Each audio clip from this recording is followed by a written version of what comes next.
Make a motion to enter executive session for the purpose to conduct strategy session and negotiations with collective bargaining and non-union personnel, as an open session may have detrimental effects on the bargaining position of the town. Do you have a second? Second. Second. Thank you. So I guess we'll still do the roll call for everything. So David, Yes. Armand, Yes. Melissa, Yep. Justine. Yes.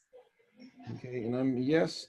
So I guess whenever you're ready, Megan, you can send us into executive session and we will come out to a regular session. All right. Joan. So I hit join? Yes. Oh, Yes. okay. You're good. We're good. Just gonna know when everyone's back, I guess. Hey, Chris. Huh? Bill was saying What? Bill Nemser said hi. Hey, Bill. Santa. That beard. Oh, look at that room. Wow. Is everybody back here? Armin, David? Bill grew a beard? Yeah, well, yeah. He doesn't have a barber. Yeah, barber shops in Winchester are closed. Look at you. All right, so we're going to go back through and read. We have to reread the script for the remotely conducted meetings again. So I will read the script again tonight, and then we'll start the meeting. So I am Chris DiSiva. I'm the chair of the Maynard Select Board, and as we start, let me please permit me to confirm that all members and persons anticipated on the agenda tonight are present and can hear me. So board members, when I call your name, please respond in the affirmative. David Gavin, Yes, I'm here. Armand Diabakarian, Yes. Melissa Levine Pirro, Here. Justine St. John, Here. and I am here. And Greg Johnson, Here. Megan Zamuto, Here. Becky Mosca. She had to restart. She's not on yet. Stephanie No, she's Duggan. on now. She muted. So Here. those are the people that I expect that may speak. And then, so this is an open meeting of the Maynard Select Board. It is being conducted remotely, consistent with Governor Baker's executive order of March 12th, 2020, due to the current state of emergency in the Commonwealth of Massachusetts due to the outbreak of the COVID-19 virus. In order to mitigate the transmission of the COVID-19 virus, we have been advised and directed by the Commonwealth to suspend public gatherings, and as such, the governor's order suspends the requirement of the open meeting law to have all meetings in a publicly accessible physical location. Further, all members of public bodies are allowed and encouraged to participate remotely. The order allows public bodies to meet entirely remotely so long as reasonable public access is afforded so that the public can follow along with the deliberations of each meeting. Ensuring public access does not ensure public participation unless such participation is required by law. This meeting may or may not feature public comments. For this meeting of the Maynard Select Board is convening by telephone and a conference via Zoom as posted on the town's website identifying how the public may join. Please note that this meeting is being recorded and that some attendees are participating by video conference. Also, accordingly, please be aware that other folks may be able to see you. And please take care not to screen share or screenshot your computer. Anything that you broadcast may be captured by the recording. For the meeting materials, the board docs of the supported meetings, all the material for this meeting, except executive session materials, are available on board docs. And we recommend the members and the public follow the agenda as posted on board docs unless we change the agenda otherwise. For non-board doc supported meetings, all materials that have been provided members of this body are available on the town's website unless otherwise noted. And again, the public is encouraged to follow along using the posted agenda. We're now going to go to the first item on the agenda. Before we do, permit me to cover some ground rules for effective and clear conduct of our business and to ensure accurate meeting minutes. I will introduce each speaker on the agenda, and after they conclude their remarks, we'll go down the line of members of the board, inviting each by name to provide any comments, questions, or motions. Please hold until your name is called. Please remember to mute your phone or computer when you are not speaking. Please remember to speak clearly and in a way that helps generate accurate minutes. For any response, please wait until the floor is yielded to you and state your name and address before speaking. If members wish to engage with other members, please do so through the chair, taking time to identify yourself. For items with public comments, after all of the members have spoken, I will afford the public comments as follows. First, I will ask members of the public who wish to speak to identify their names and address. And once we have a list, we will go down the list and afford everybody 3 minutes for comments if there are any comments to be made. Finally, each vote taken in this meeting will be conducted by a roll call vote. So the meeting is open. And our agenda item up next is our public comments. So now if anybody has any public comments, now would be the time to make them. Is there anybody in attendance that would like to make public comments this evening?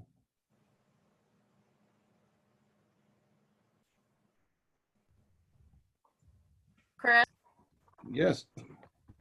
Lydia Clancy, Mm-hmm. Maynard School Committee. Okay.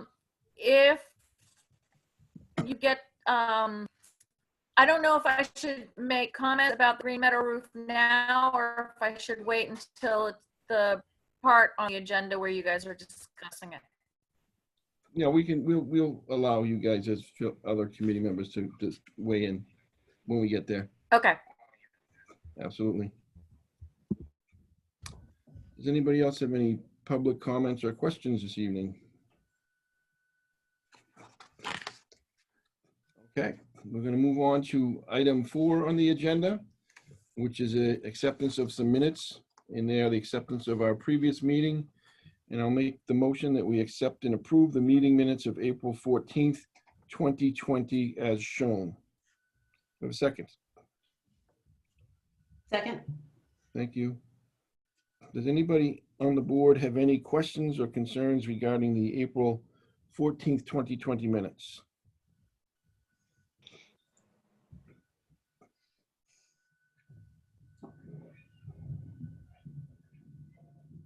Okay, all those in favor of acceptance, David?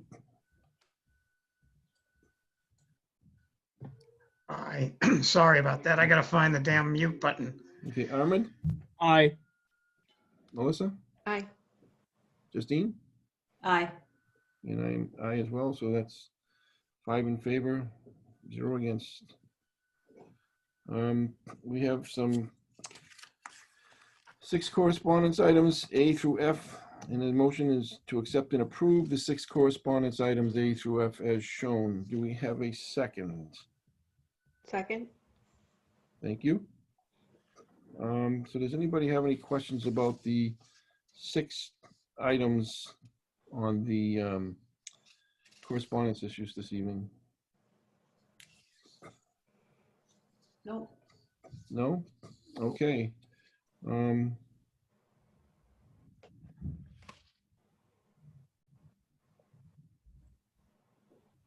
All those in favor, David? Okay. Aye. Armin? Aye. Melissa? Aye.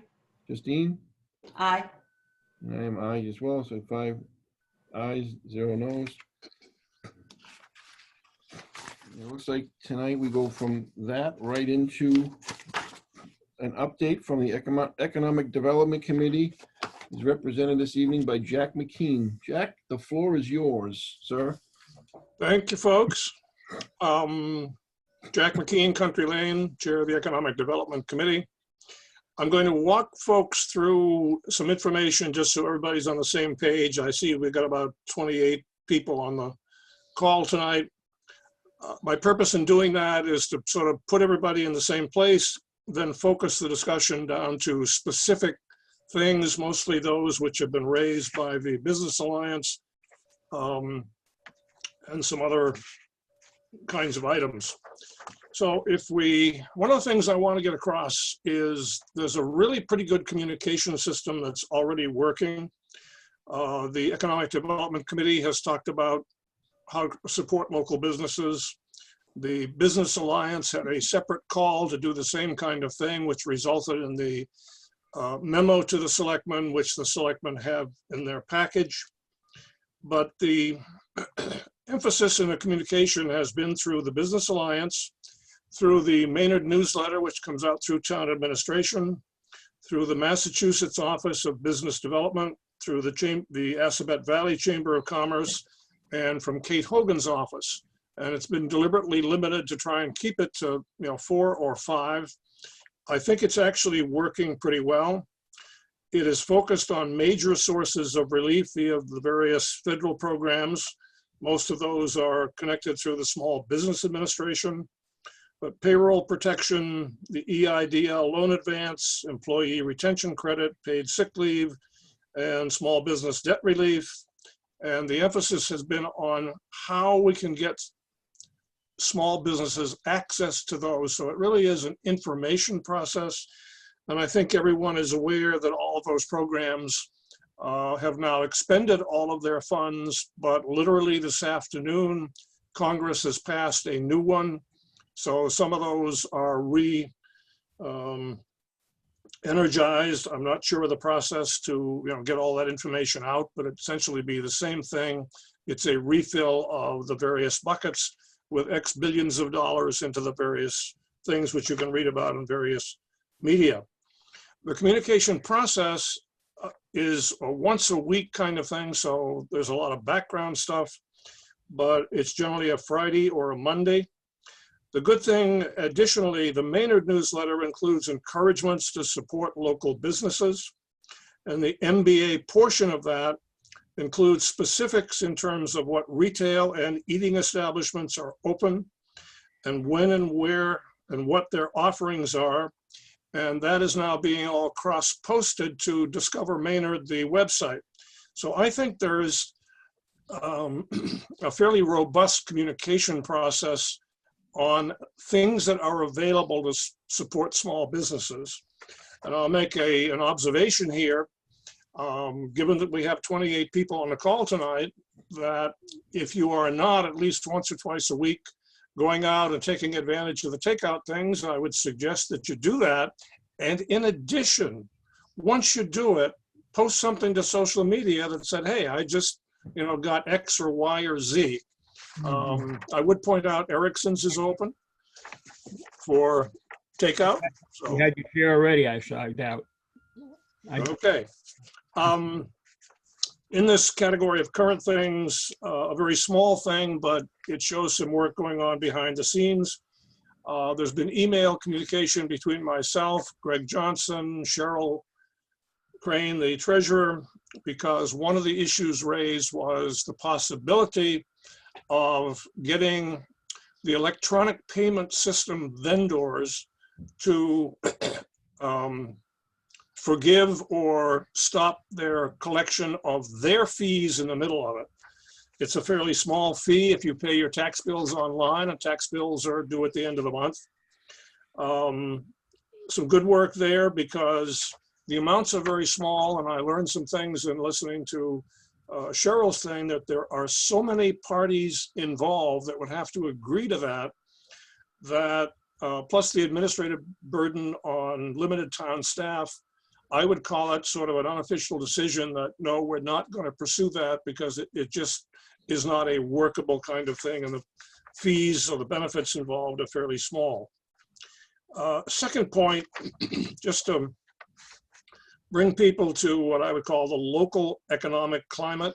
Part one I've already spoken to, which is the buckets were empty, but there is a new package today, and I suspect that all of you probably have some experience with people who have tried to apply for some of the various stimulus packages. But what I learned in the process, there is a member of my extended family who is involved with a small business and went through the application process for the payroll protection kind of thing. I was kind of stunned with the level of detail that they had to go through. The amount of information that was asked of them. It was during the first stage where stuff wasn't very stable, and they literally had to go through it 3 or 4 times because you're dealing with a local bank. They would go through it, and in the middle of the process, you would get, oh, we just got another memo from government. We have to redo it in a different way. And it got into, you really have to prove to us that if you're going to have this payroll, it's not just that you can tell us, well, we have this payroll expense, or whether it's 401k payments or all the other kind of things. They provided all that. And then no. We need that from the people who are receiving the payments. So it was literally an almost 2-week process. And I walk you through that in part because the conclusion my family member came to was, at this point, the banks themselves are putting out their money, and they are concerned, particularly under that program, because it is a loan which can either be defaulted on or forgiven. And it's not clear the banks are very confident that the government is behind them to give them the money. But my major purpose in that story is sharing with you that from a small business perspective, there's an enormous communication, data gathering, and so forth kind of process that goes on there. The other part, which is, again, context for economic climate, and you've seen these yourselves, there are increasing articles in local media about communities responding with A, deferral of tax and utility payments, elimination of late payment penalties, trying to find ways to mitigate license fees, or allowing variances, which is a new one, such as restaurants doing takeout to also act as grocery stores. There's a wide variability with these various programs, usually coupled to the size of the municipality. Obviously, cities or larger organizations may have greater flexibility because they might have larger reserves, or they might in fact have an economic development corporation or a community development corporation where there's assets there which might be involved. My point in this is to convey to the board and to town administration that there is still significant pressure on governments at all levels to find ways to help. The other thing, which is all the third thing, there has been an agreement by EDC that we'll do a survey of businesses that started with the MBA, and I will come back to the MBA letter in a second. But Megan has been leading the activity on trying to get a survey done. Megan, do you want to comment on that? Sure. I'm Megan Zamudo, Assistant Town Administrator. Some of the work that I have done has been, we kind of discussed it a little bit, and instead of sending out a blanket survey at this point in time, I thought it might be more efficient to try to reach out and speak to business owners directly. So I have made several calls. I have not gotten in touch with as many as I'd like, but the effort continues. The real goal is to open up the line of communication between town hall and these businesses in town to let them know that if they have things that they need support with, if they have events or offerings and need us to help get information out or need support, that they can reach out to us. So I've been making that effort to reach out to various businesses. I did reach some businesses and got some good feedback, and I'll continue the effort about what kind of things would be helpful. And some of those things are things that we're doing, and I think we should just continue to and continue to improve, such as getting the word out, sharing information about online offerings and delivery, takeout, things like that. Continue to maintain and improve the appearance of downtown.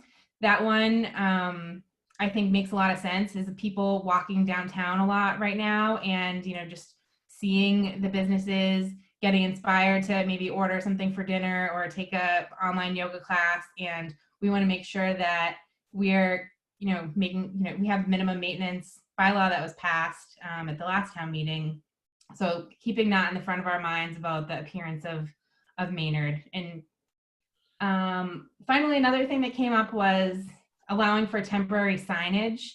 This is something that a lot of other communities have considered, and I think it makes a lot of sense. A lot of these businesses are kind of being really creative and reinventing their offerings, which is exciting to see. And I think helping them and supporting them and guiding them with what kind of signage they could use for this temporary time is appropriate. So I started speaking with our building commissioner, and we're thinking about, something we can put together to say, businesses, this is some temporary signage that would be appropriate right now if you're interested.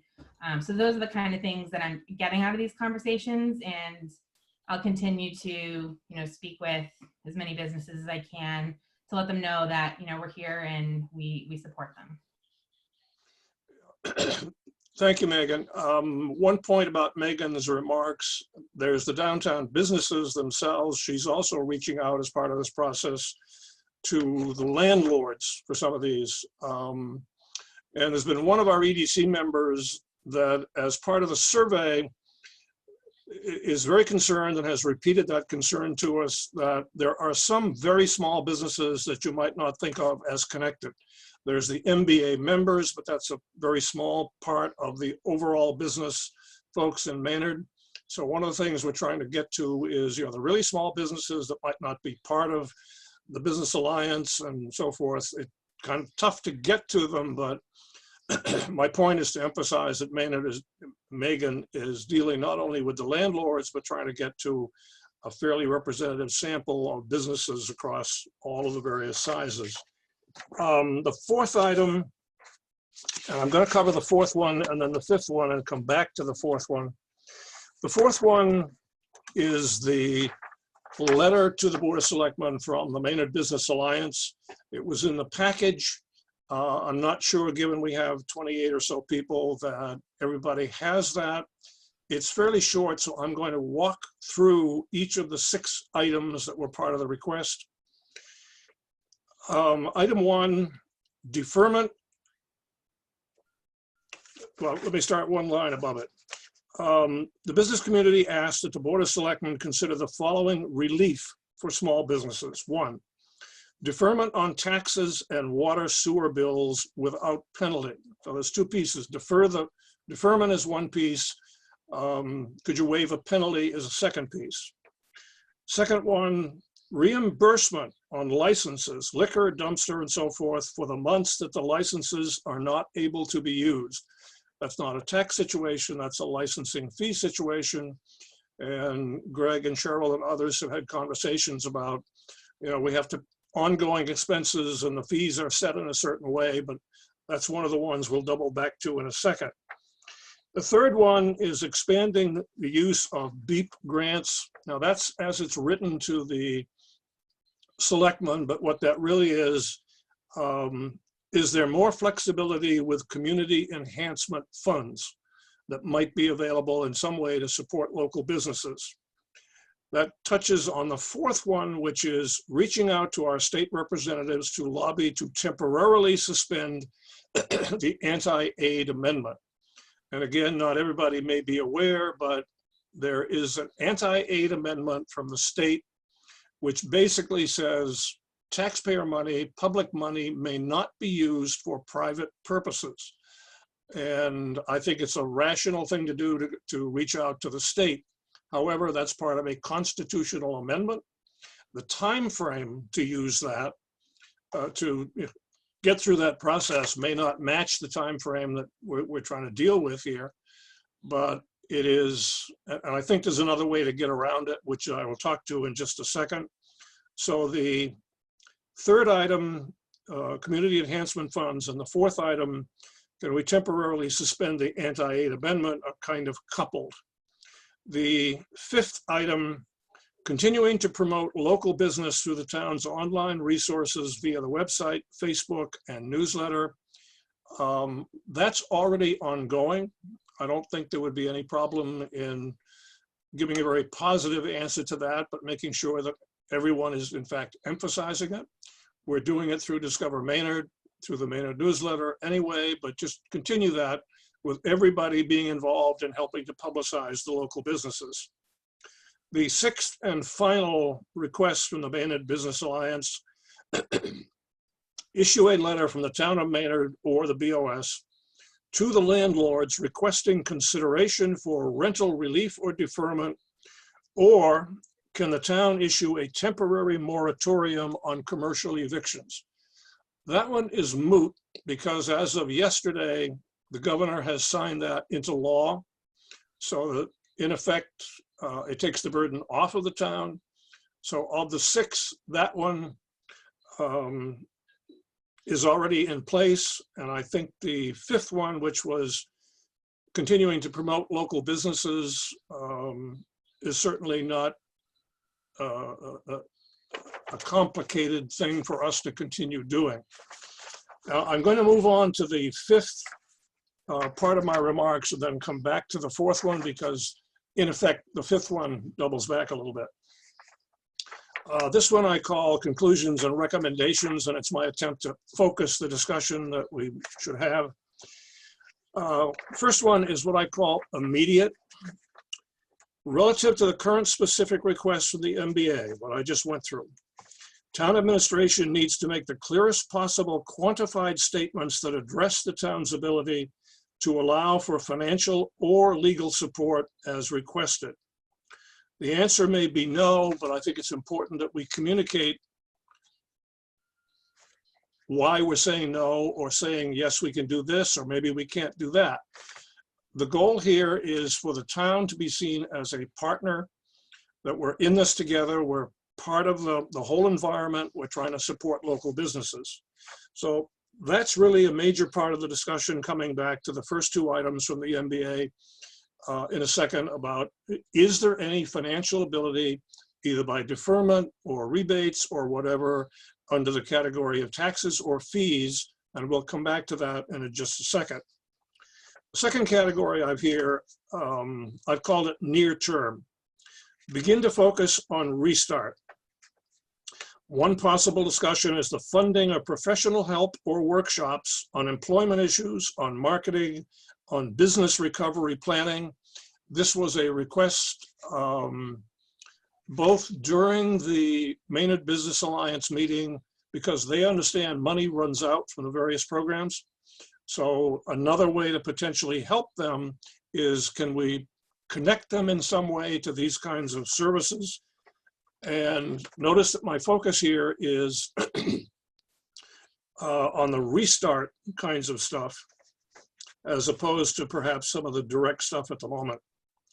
And the reason I include this here is that if we choose as a town to spend community enhancement money in facilitating workshops or any other thing like that, that's public money being spent in effect privately, but you're inviting potentially multiple businesses, and there is a public benefit because you're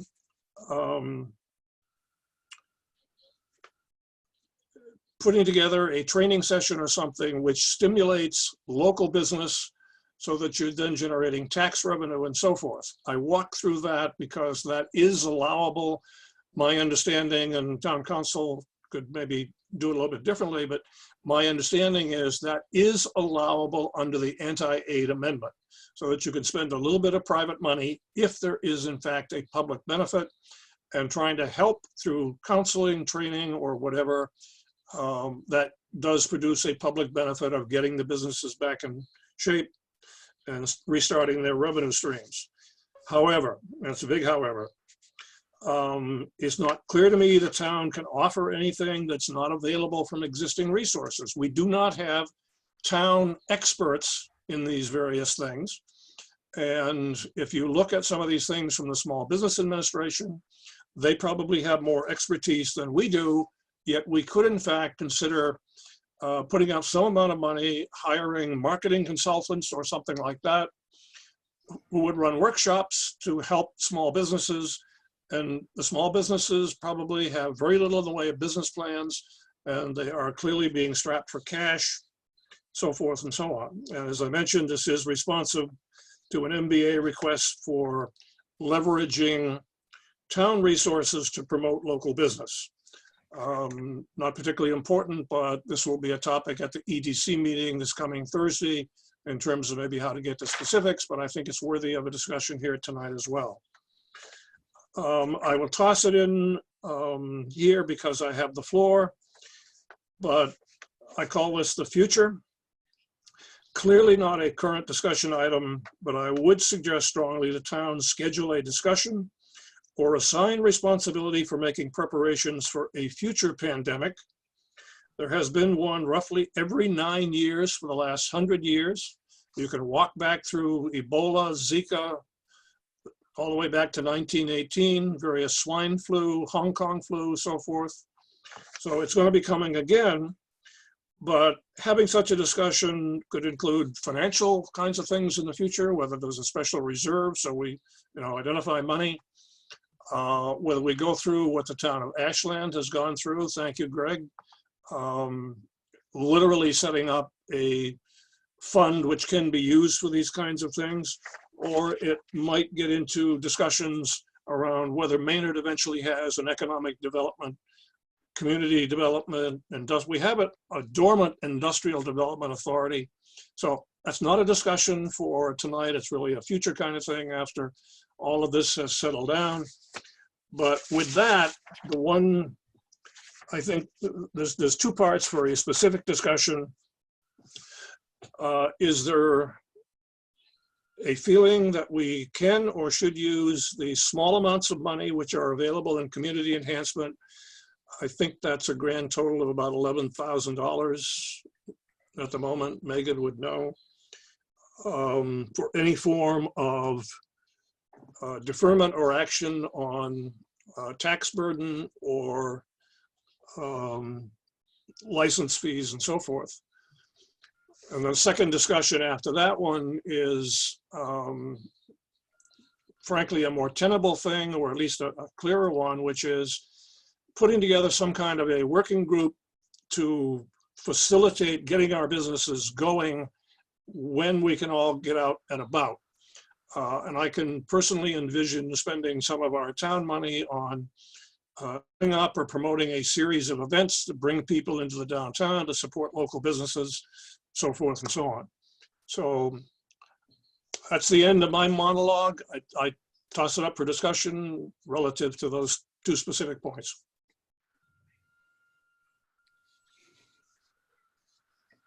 Anybody want to weigh in on the board? Certainly. I understand, Jack, and you may have heard something about this today. I understand relative to your comment about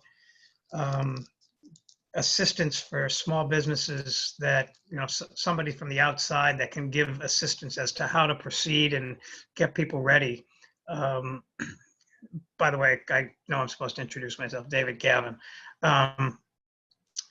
Hudson today, I believe, the town of Hudson introduced some type of a program to do just that. Perhaps we can take a look to see what it is, how they're funding it, who they actually hired, what their plan is to have it work. But I'm intrigued by that possibility. I certainly am not opposed to your to the Business Alliance's commentary relative to deferment when necessary on taxes and water and sewer bills without penalty. I think we've already had that discussion as a board, that we'd like to see some type of approach in that manner.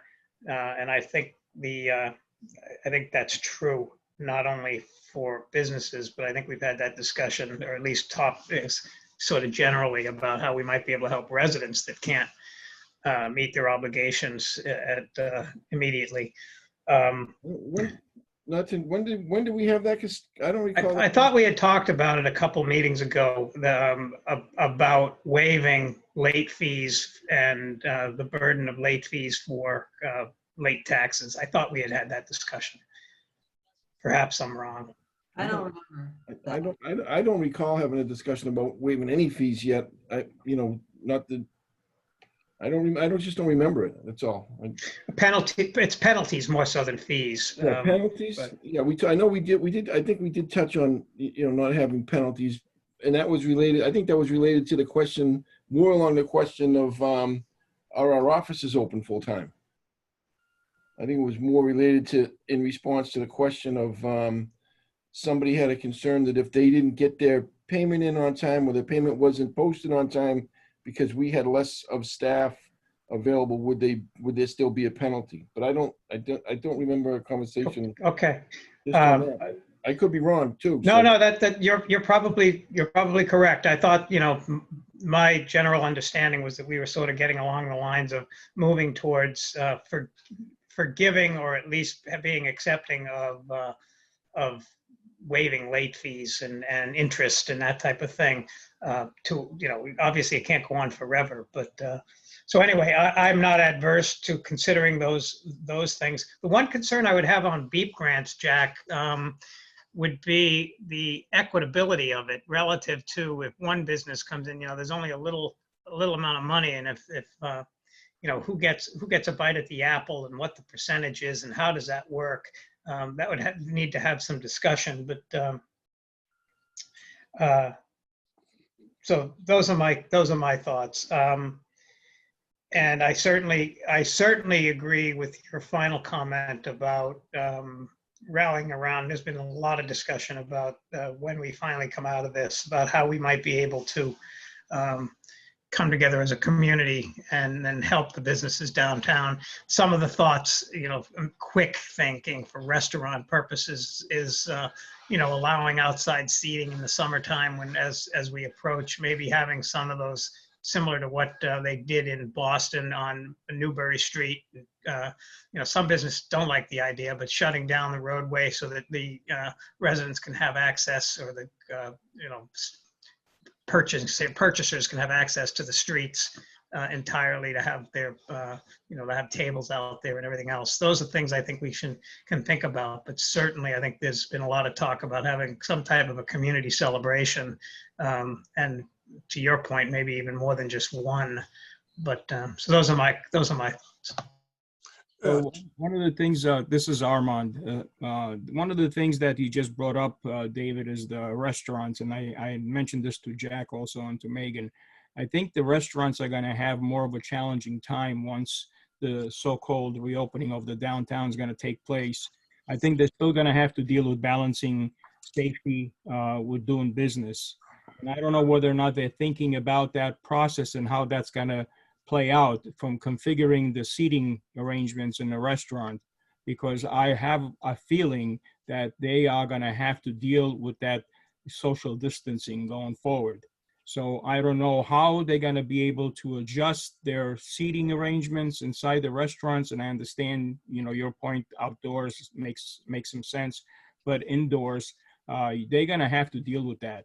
That's just what I'm hearing. That's what I'm talking. When I talk to other restaurant owners, they have a feeling that that's gonna take place. So that is something that needs to be thought about, that needs to be looked at and anticipated. And I don't know whether or not the restaurant owners, the eating establishments, are looking at that and anticipating and preparing for that. So that was just a point that I made to Jack and to Megan earlier in my emails.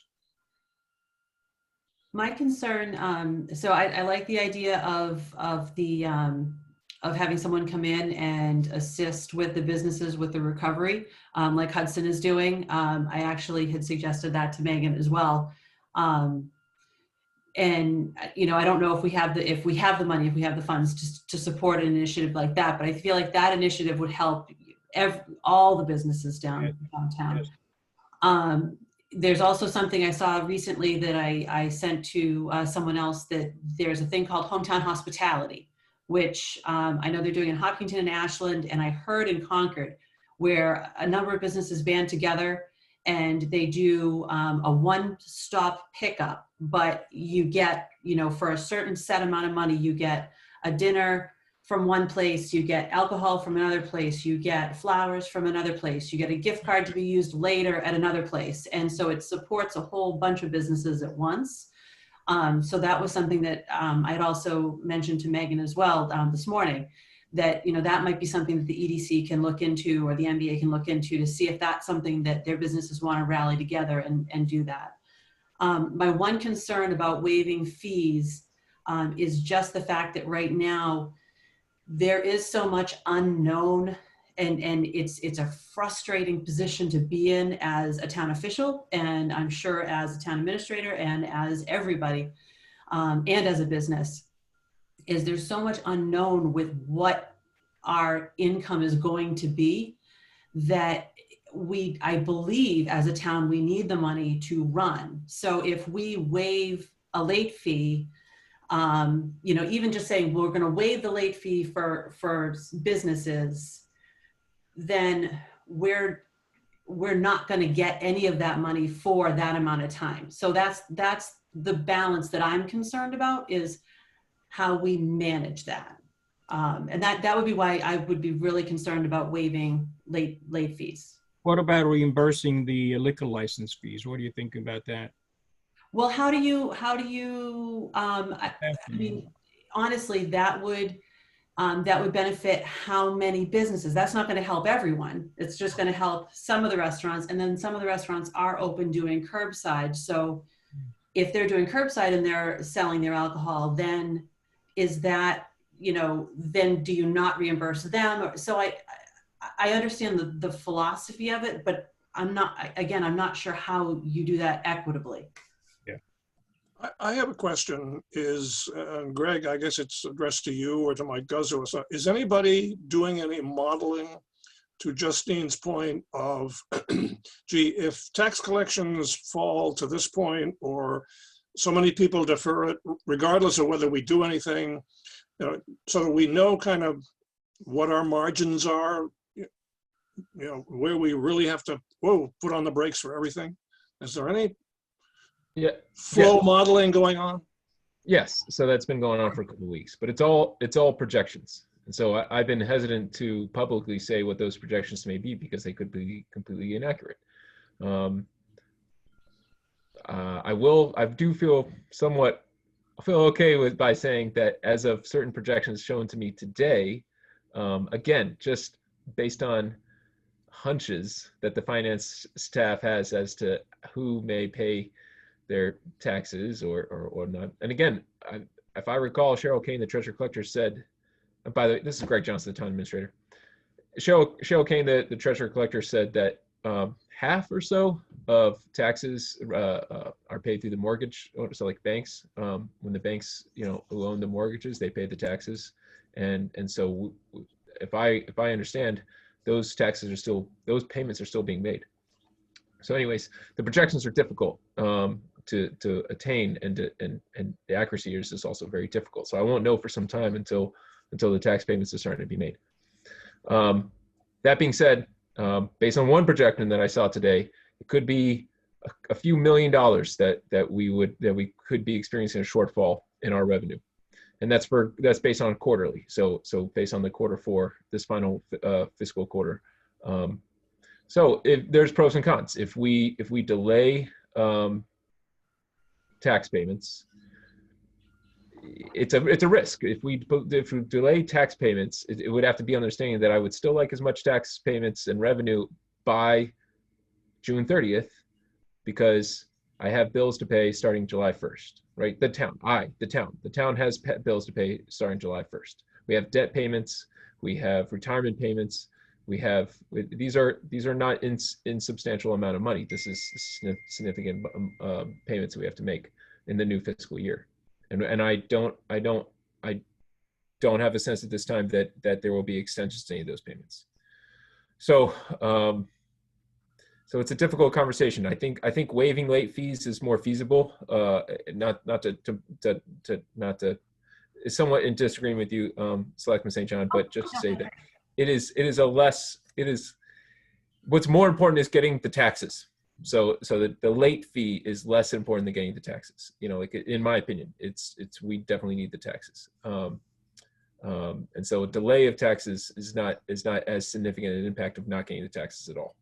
Do we know, Greg, this is David Gavin, do we know if, you've heard on the news that certain mortgage lenders are forgiving a month's worth of mortgage, putting it at the end of the term of the mortgage.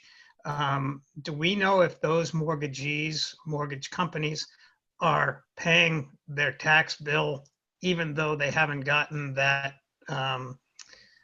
escrow payment from their customer? Are they going to still pay those bills, or are they going to wait till the next time the person pays in order to pay the tax bill? You follow what I'm saying? I do, and I don't know the answer. Is Cheryl Kane, are you on the phone? Are you on the call? I am. Did you hear Selectman Gavin's question? I did. Yeah. Yes, so we've already been getting the large mortgage payments. So from what I can tell, Dave, and I don't know it for a fact, but from what I can tell, we're getting our payments, even though they might be extending it for the residents. Okay. Okay. Couple comments.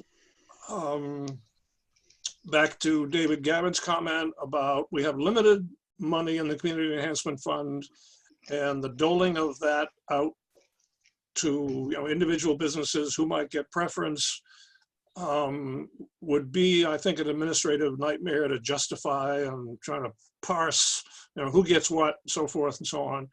And it's why I made the observation about if we use that money, whether it's for events or seeing if Hudson had the resource or the contacts, so that we did it for a group of businesses, basically then you'd have businesses self-inviting. We wouldn't have to get into you get it, you don't, you get more, you get less, and stuff like that. Plus, that I think gets us past the hurdle of any restrictions that might be placed by the anti-aid amendment, because in the end, as I mentioned during my remarks, there's a public benefit to the thing. And Justine, to your comments, I think there's a good way to go there, whether it's a progressive eating event, which is what you were talking about with Concord and some of the others. We can also link some of the event things. Somebody mentioned, well, we could have one. I really think we probably need to have a flow of them. And I think we can couple it. It depends on the timing of when we come out of the thing, but we're sort of not getting the sesquicentennial started either. So tying this to the sesquicentennial gives us, another way to couple in events and so forth and so on. So those things I think are useful things to go through. The conversation about what the cash flow projections are, I think needs to go on.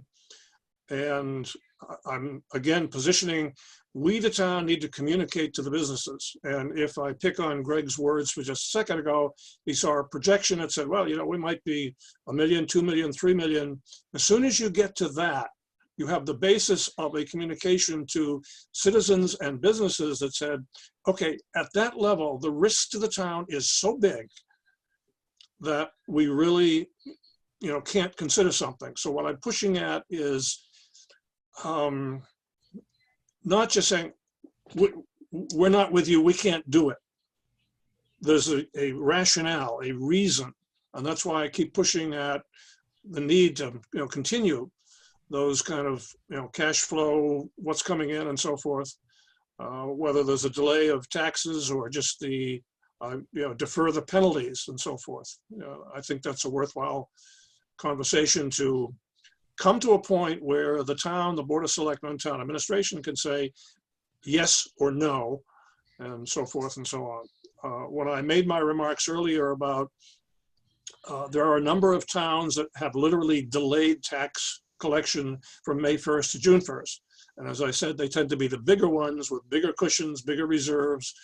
We may not have that, so forth. There are a couple, I remember reading the article, some of the larger, Framingham as an example, said, no. May 1st, we need the tax revenue.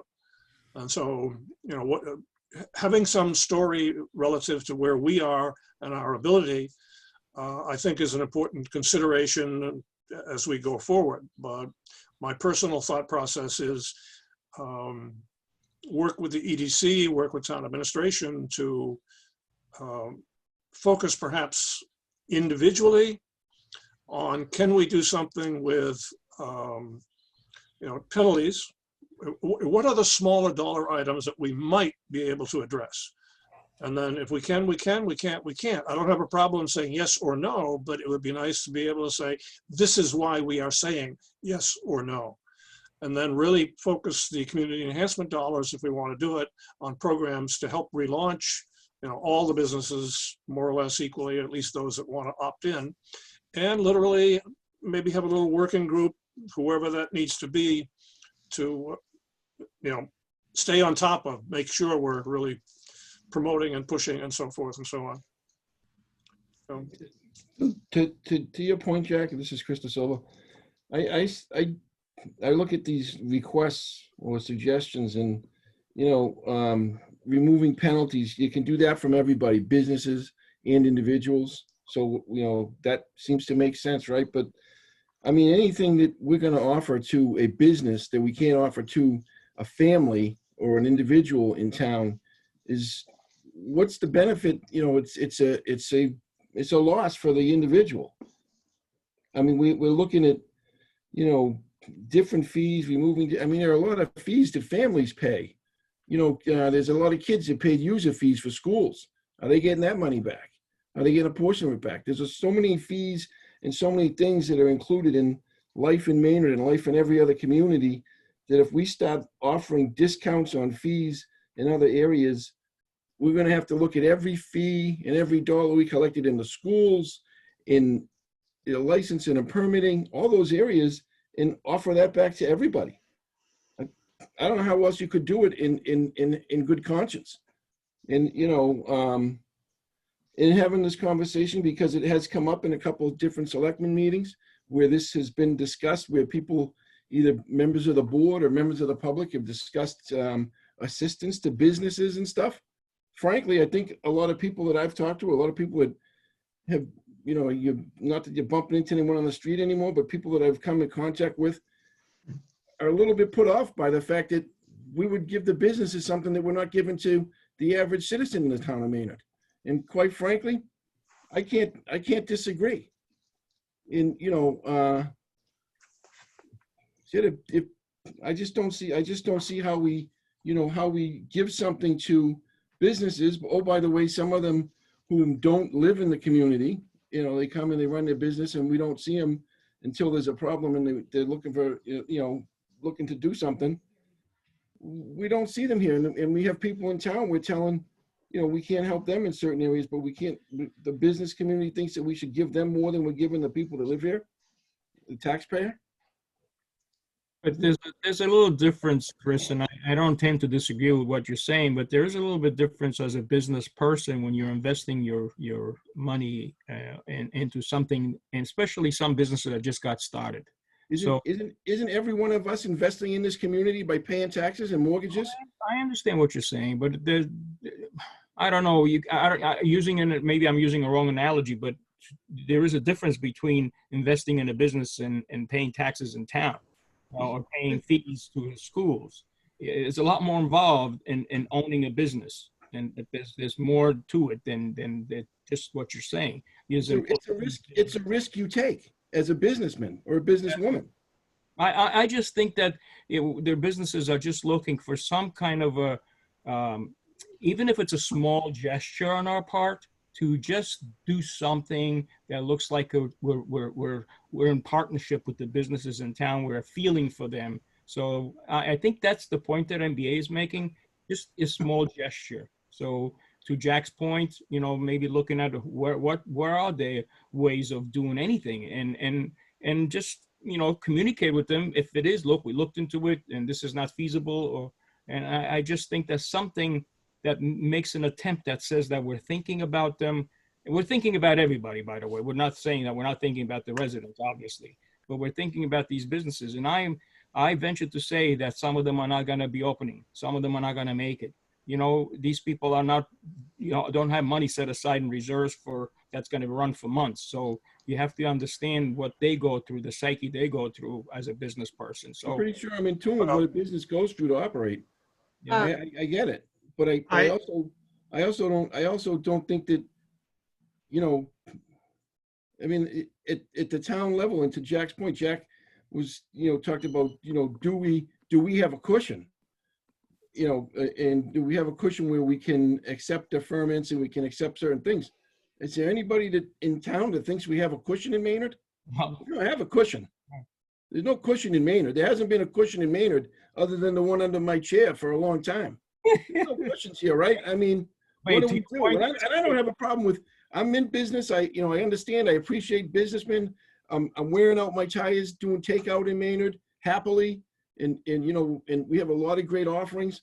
But at the end of the day, how do I tell my neighbor who can't afford to go downtown and do the takeout things that I can do or others can do, because he's got his own problems and he's got his own struggles. How do I tell that guy I'm going to give businessman X, Y, or Z something, and him and his wife are still in the same sad situation they're in by no fault of their own, because they're involved in the same virus and the same pandemic? I don't see how you offer something to one group and not the other. But what you got here, Chris, is the beginning, at least as I see it, of the communication process. That if you look at what the messages from town hall are out to the businesses, you bring up exactly your point. We would like to, but in fact, here are all the other kinds of fees that we need to be fair to town residents as well as businesses, because I'm not sure that many of the people in town fully comprehend all the other fees and all the other kinds of things. So the communication process outward that says, we have all the other fees, we really need to treat people fairly, and with limited town hall staff, we don't have the ability to distinguish between A and B and C and so forth. And yet that couples very nicely to the conversation we've been having tonight around, we do care about your businesses and perhaps getting some things off the ground to help you get restarted, because that benefits everybody. So a lot of what we're really talking about is the communication process that shows Town Hall, 1, understands, 2, we are concerned, 3, here's how within our limited resources, and that's both personnel and money, we can reach out and try to, help.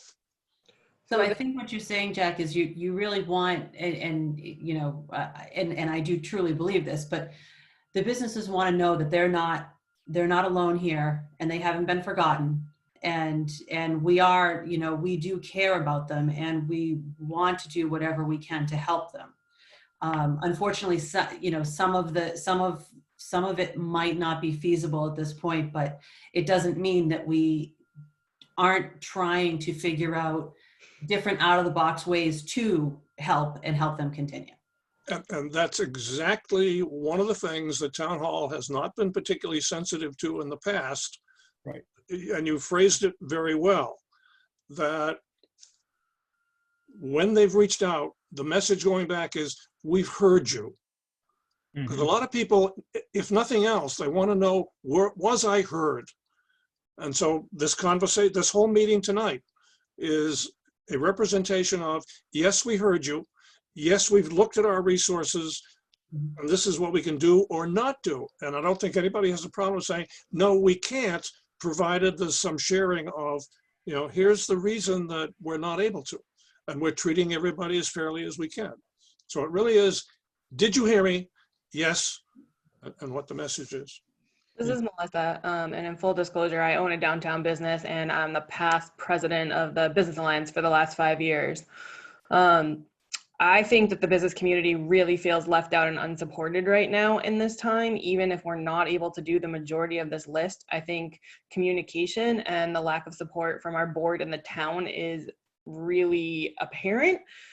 We have this very strong economic development committee that the town formed. We have Bill Nemzer, who's always reaching out to businesses and trying to bolster relationships amongst businesses in the town. And now that we're in this, unprecedented situation and these businesses are forced to close or operate, with constraints, we're not there for them in any way, even with morale and trying to support them that way. And I think it's really important that we unify and we let them know that we hear them and that we want to meet their needs and we wish we had more money to go around. And even though we can't do X, Y, or Z, this is what we can do. And I personally think one of the easiest things we can do is allocate the BEAT money for some kind of educational support. Because right now people are not, that program didn't take off the way we wanted it to, and there's money in there from downtown enhancement. And what I see posted on the Business Alliance private pages are people asking employment questions and marketing questions and how to get their businesses open again once they're allowed to. So by taking a small amount of that money so that they could bring in an expert that could reach the entire business community, whether they're MBA members or not, it'll bring people together, it'll boost morale, it'll provide education, and it doesn't really cost us anything because that money's already been set aside for downtown business enhancement. And that's really what this would be doing.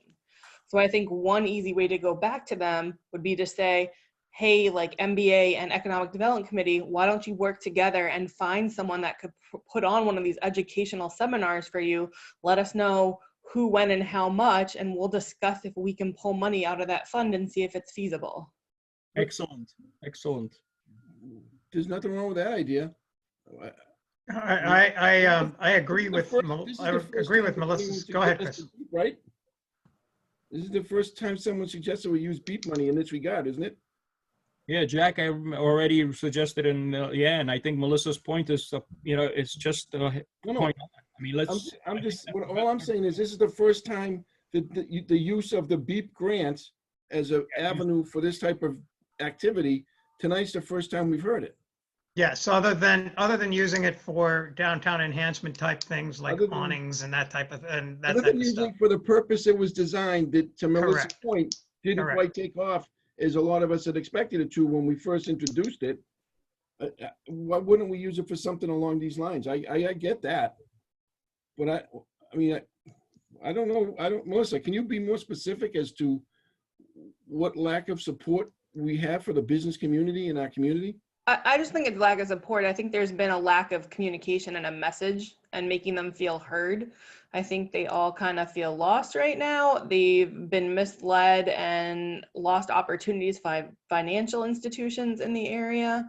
And I think they just feel defeated for the most part. A lot of them don't have payroll, so they weren't really eligible for the PPP protection program through the SBA, and they were relying on the EIDL, which was supposed to be a grant of $10,000, and they all applied at the very beginning. And I think what ended up happening is the SBA changed the regulations for that grant, and it turned out that you're not getting $10,000, you're getting $1,000 per an employee, and if you're a sole proprietor, all you're getting is $1,000. So that $10,000 they had counted on to ride through this storm isn't coming, and at most they're seeing 1,000 or 2 based on the number of people who own their businesses.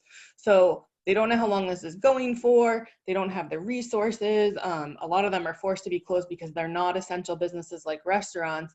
And I think they just need to know that, hey, we've got your back and we want you to survive and we're here for you and we're going to keep patronizing you in any way we can and we're going to be here for you as soon as you're able to open again. So I think what I'm hearing from you, Melissa, is more of the frustration of the business owners for communication as a whole of operating and navigating this, but it's not necessarily from the town level, it's more from the bigger level, but unfortunately it's exacerbated because they're also not feeling heard by the town. Is that fair? Yeah, we're the voice of the town for the most part. People look to us for guidance and leadership. So I think even if we can write back to them, to their letter and say, we're not able to do these things financially. We run projections, as you know, Maynard's in a tough spot in normal conditions, let alone the current financial situation. But we like your idea for the BEEP program idea. Why don't you get back to us with what it's going to cost and how you want to do it, and we'll put it on a meeting agenda and see how we can help you. We'd love to see that money go to downtown enhancement in some way or another. Well, why don't we just try and reach out to the people that did in Hudson and just piggyback on it? Yeah. This will be a topic at the Thursday EDC. And the one last comment that I want to make is, and I agree with Chris's sentiment relative to the fairness aspect of, what we do for residents, we should be willing to do for, what's good for one side is good for the other side. But I do think from a perspective as a resident, to emphasize the importance of our small businesses and our business community as a whole, because we talk all the time about the lack of a business base for our tax base. And if we start losing businesses and we shift the burden further onto the taxpayer, the people who are complaining about spending a little extra money relative to keeping a business alive that's paying a little extra taxes is going to shift the burden right back over to them. And we end up being a lose-lose, because we lose the business and we increase the burden upon the residential taxpayer. So I think it is important that we do, you know, whatever we possibly can to help. And I agree with the sentiment that there's not much as Maynard, because of our small size and the small bucket that we have, there's not much we can do, but we can certainly show the love, so to say, you know, and emphasize the fact that we want these businesses to succeed, and we will do everything we possibly can to help. I don't know much of the detail about what went on in Hudson. I saw it written up that and I don't know how they funded it, or if it was going through the chamber. I don't know how they're accomplishing what they are, but they are providing some type, apparently are providing some type of assistance to their business community to sort of navigate the issues that Melissa was talking about relative to the federal programs. Yeah, Jack, I'm sure Sarah will know about that, right, Jack? I was just going to say the same thing. Sarah Cressy is a member of the Economic Development Committee, so we have access to whatever they did. Yeah, and I don't think anyone's put out better information than Sarah. She has been fact gathering and putting it all in an easy digestible package and constantly sending out emails and providing one-on-one support to businesses and, you know, trying to hook them up with banks who are taking on customers and things like that. So I think we might see a change of things too now that Congress passed the second wave of funding. Hopefully that opens up more money to small businesses, because I think a lot of the banks were cherry picking larger corporations that would yield more benefit to them in the first round, and the small mom and pops that we see in Maynard and Hudson, they really got left behind. Yep. Okay, this will continue on the specifics at the Economic Development Committee on Thursday. The sentiment I take away is move forward with community enhancement funds to come up with some way to assist local businesses in ways that don't trip us relative to anti-aid stuff, which I believe we're good with that because we're setting it up in a way that creates public benefit. So I don't think there's an issue there.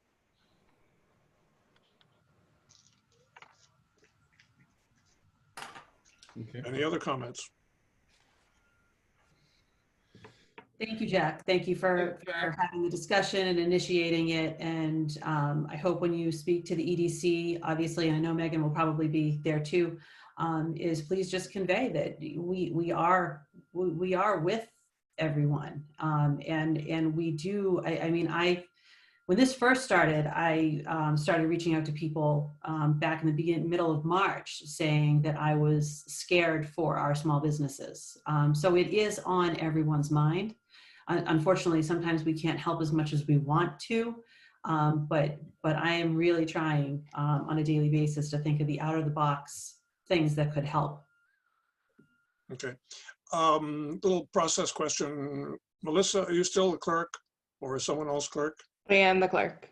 I will send along a written version of the remarks I made just to facilitate the minutes. That would be great. Well, you send them to Becky and myself as well, please, Jack. Oh, okay. Yeah. Will do. Item number 7 on the agenda is the Maydog Park. Does anybody need a break? I was told last time we went too long and no one got a break. Anybody that thinks they want a 5-minute break, raise your hand and we'll see who raises their hand. If not, we'll just keep pushing along.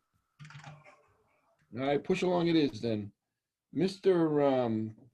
Let's see. So there's a motion on the agenda to approve the renewal of the license to enter and use the town-owned land for the purpose of a dog park by the Maynard Dog Owners Group Incorporated, otherwise known as Maydog. And the agreement is for a term of January 1st, 2020 through December 31st, 2022. Do we have a second? Second. Thank you. So Greg, we've already seen this, right? You may have seen a version of it, but it wasn't, the final approval was not there. So I want to just check, is Miss Zelina on the phone? She is. I'm here, Greg. Hi, it's Veronica. And we also have Ryan Kelly and Kelly Lavari from Maydog here. Very good. Can you, and Veronica, can you tell us, what's your position within Maydog? I'm vice president currently. Who's the president? April Leal is our president currently. Okay. So, Mr. Chairman, as you've already, the town is familiar with the dog park that we have adjacent, abutting to the solar park. And for a number of years now, the town has allowed for Maydog, a nonprofit group, to manage it. And they've done so, I think, pretty successfully. And they work with my office and DPW, the Director of Public Works and whatnot, to help maintain that. And I think it's a good relationship. I think we went into this year right off on the right foot. And both parties are very receptive to the other's concerns. And I hope whenever all this is all over, we can open it up again and let the dogs go back. So I don't have much to add, Mr. Chairman. I thought it was a pretty simple negotiation, so to speak, but it wasn't much negotiating. We just kind of reviewed the contract and we felt like it was fine. So Veronica, do you want to add anything? No, I just want to support what you said. We had a great meeting with you and Justin DeMarco, and we are looking forward to continuing as soon as we can reopen the park to provide that amenity to the town. And if I may, am I on live? If I may make one comment, Chris, David Gavin, for Maydog, I want to commend the leadership of Maydog because of, for anybody who watches some of the pushback that they receive on occasion, that if they didn't take on the responsibility of the leadership of the dog park themselves, would be going to you, Greg. And they get a lot of pushback, yet they are very, very respectful in the communications that I see of the desires of the town relative to when they should be open, when they should be closed, when they should, when they should take control of a situation. And I think it's very beneficial to have a good leadership group, and they should be commended for that. Thank you. We appreciate that. All right. Anybody else on the board have any comments about Maydog or anything else? I echo David's sentiments too, because it's been nothing but a pleasure to every instance we've had a conversation with anybody from Maydog as far as the board is concerned. So, kudos to you guys for that.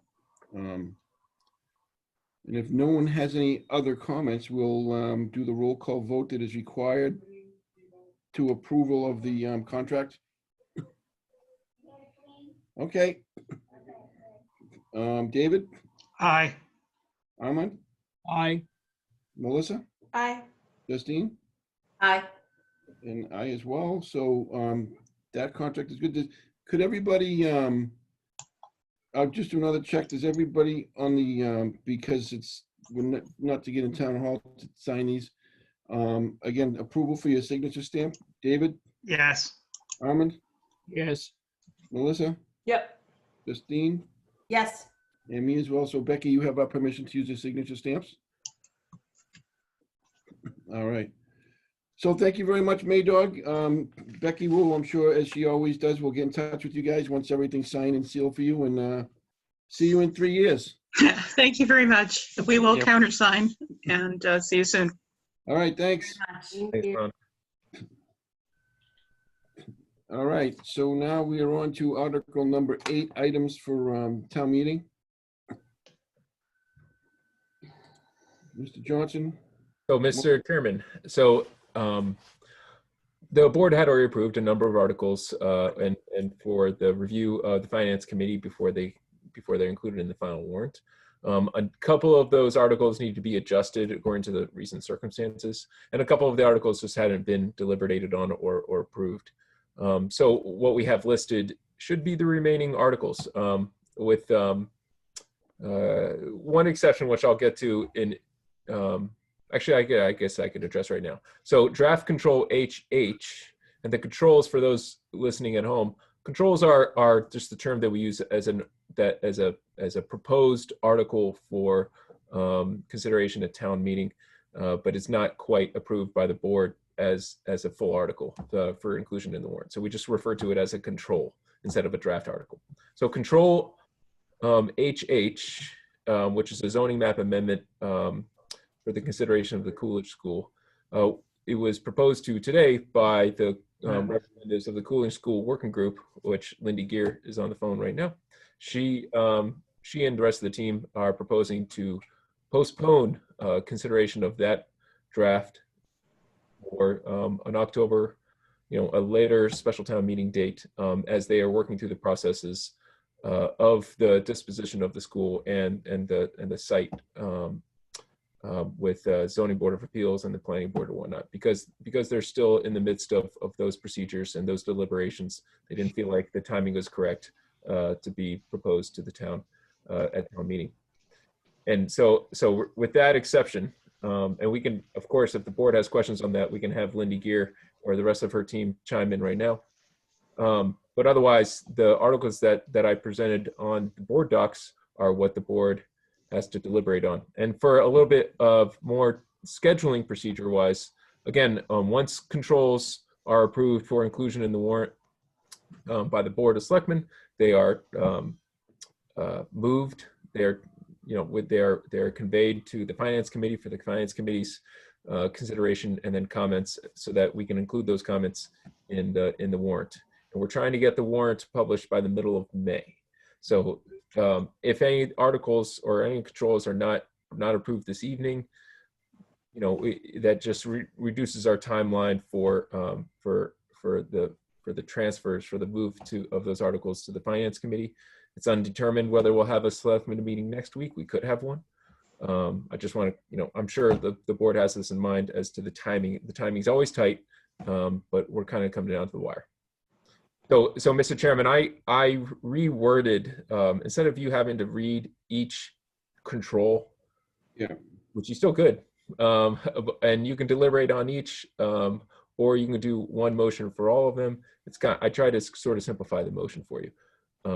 But you should still read the control, and then for the minutes particularly, and for those people who can't see on board docs, I recommend you read the control, the alphabet, like the. Yeah, I'll read it. I will. So what I'll do, Greg, I will read the motion. Yeah. Down each control, and that will be the motion. Yeah. The reading of the motion plus the controls, and then I'll ask for a second. And then if there's any discussion, we'll have that before we vote. So can I just ask, if you don't have to read HH if the board agrees with the Coolidge School Working Group's proposal not to include that in this warrant? Can I just ask, Greg, if Lindy can comment relative to, you're not anticipating any issues or concerns with getting that approved eventually, are you? It's just the timing because of the process? Correct, David. We had originally thought that both the A&R and all of the ZBA and zoning things would have been approved before this article went forward. And we're not at that stage yet. So we're simply asking for a delay, hopefully at the next town meeting, because we all love this idea of this warrant article. The timing is just off. Okay, great. Thank you. And Lindy, Civico is all good at that, I'm presuming? I'm sorry, Armand, the sound cut out. Would you please repeat that? Yeah, and I'm saying that Civico is all good at that too, with the timing and everything. That's not gonna delay anything on their part from their perspective. Correct. Civico is fine with delaying this article. This particular article only applied to the town-owned land, so it does not impact Civico at all. All right. Can I just clarify one thing? Sorry, Justine St. John, for Mr. Chairman. So if when you are moving to accept, but if we have questions about the individual warrant articles, we wait until after you've made that motion before we start talking about it, correct? Right, yes, I'm gonna read the motion and articles, and I'll read down the list of the controls, absent control HH, and then at the end, we'll call for a second, and like every other motion, any individual item that someone wants to discuss, we'll discuss it during that time. Okay. I have to shut the door, the cleaning company's here. Shows up on a Tuesday night at 8:30. All right, so I'm gonna open the motion and read it. It's a motion to accept and approve and move to the Finance Committee for review and comments the following articles. Revised Draft Control D, Town General Fund Budget Fiscal Year 2021. Draft Control F, Sewer Enterprise Budget Fund Fiscal Year 2021. Draft Control G, Water Enterprise Fund Budget Fiscal Year 2021. Draft Control H, Community Preservation Reserve Fund Appropriations FY 2020. Revised Draft Control I, Community Preservation Fund Budget Fiscal Year 2021. Draft Control J, Enterprise Water Closeouts. Revised Draft Control K, Certified Free Cash Appropriation. Revised Draft Control M, General Fund Capital Outlay.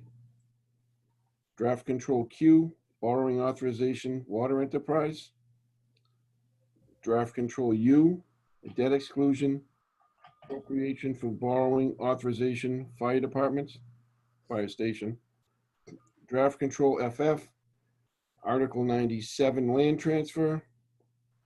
Draft Control II, Zoning Bylaw Amendment, DOD Clarification Section 9.4, which was returned from the Planning Board. Draft Control JJ, Zoning Bylaw Amendment, Live Work Definition and Use Table. Draft Control LL, Zoning Bylaw Amendment subsection from 9.4.9 to 9.4.8. Draft Control NN, Debt Exclusion Appropriation for Borrowing Authorization, Green Meadow Roof. Draft Control OO, Sewer Enterprise Closeouts. Draft Control SS, renaming to Select Board by Home Rule Petition. Draft Control TT, Zoning Bylaw, change to rename to Select Board. Draft Control UU, authorization to install solar arrays on town and school properties. Draft Control VV, authorized lease licensed municipal property for solar photovoltaic installation. And that's all. Do I have a second? Second. Mr. Chairman, can I get two things really quick? Yes.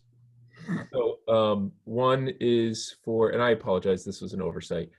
Draft Control U, the debt exclusion appropriation for borrowing. Yeah, I was going to bring that up. Yeah, I'm sorry. That was an oversight. And the board already gave direction at the last meeting or the meeting before to delay that. I apologize. On which one? The U.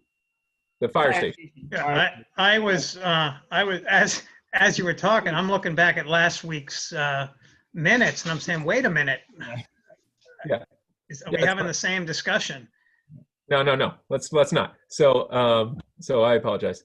And then the other one I wanted to point out, and this is a pretty minor change.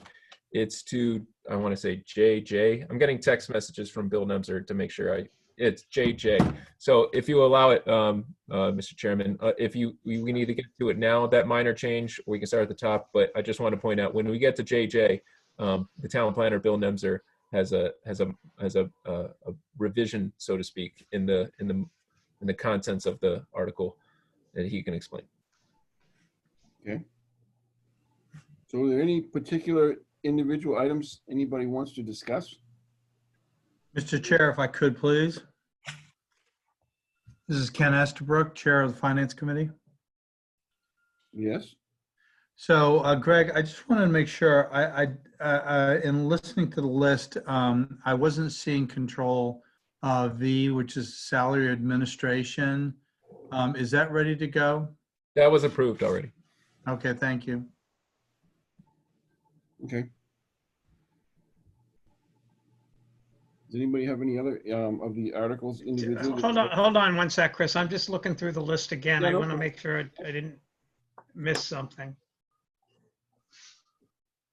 Actually, I have a question about the Community Preservation Reserve Fund. There was something noted that it was revised. Greg, do you happen to know what they had revised on that? Off the top of my Sorry. head, no. It's a good question. I don't remember off the top of my head. Mike Guzzo, finance director, are you on the phone?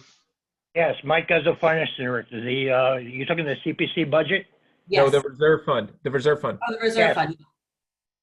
The reserve fund? No, there was no change to that. Only on the CPC budget. The only one that says revised is Control I, which is Community Preservation Fund budget. Fiscal budget. I'm sorry. Yes. That was revised downward. Yeah, how so? Can you explain, Mike? Yes, originally the budget presented was 325,000, but in discussions with with Cheryl, with Greg, and the CPC, since CPC funds are tied to tax revenue, and since we do not know what tax revenue will be, and since if there's a reduction in tax revenue, there is a reduction in that, we decided, I talked to CPC, they agreed that we probably should reduce it, and that we had, even after we have the other funds redistributed, we still have enough money left over to prevent if there is a shortfall, so to cover any shortfall. So, And just to clarify, so the motion removes Control U, correct? And then secondly, I didn't notice, because at that point, I started to look back to search for last week's minutes. Control NN, which is the Green Meadow roof, was that included in the motion or no? Because we're going to discuss that later. It was included in the motion. He read it. Yeah. So we're discussing now, I think. But part of this discussion. Yeah. Great. Yeah. You're right. As it's written right now, it's written the way it's been the whole time, which is, off $650,000 through debt exclusion. But like also in the packet, which I apologize, it was uploaded today, but you can see the various potential options for financing. So I suspected there would be a conversation after we get the bulk of these controls.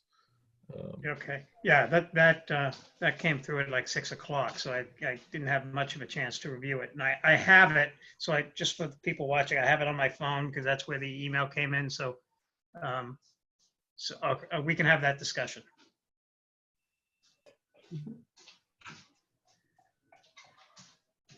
Do we want to go there now? Yeah, let's we might as well. That's the main discussion point left. Well, then, Mr. Chairman, before we get into that, excuse me, Selectman Gavin, can Bill Nemser, town planner, can you just mention whatever that change was for JJ? Bill Nemser, town planner. There's a use table in control number JJ. There currently is SP underlined in the row there for the use table, and that is going to be changed to PB, which indicates the planning board will be designating or awarding that special permit. That's the only change. Okay.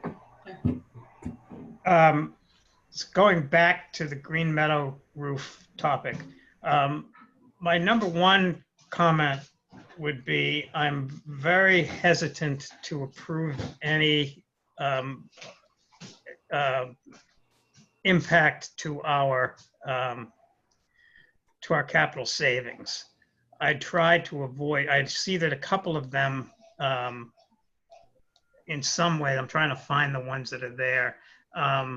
General stabilization is included, I think, in option 4, and general stabilization is included in another one. I thought option 5. Option 6.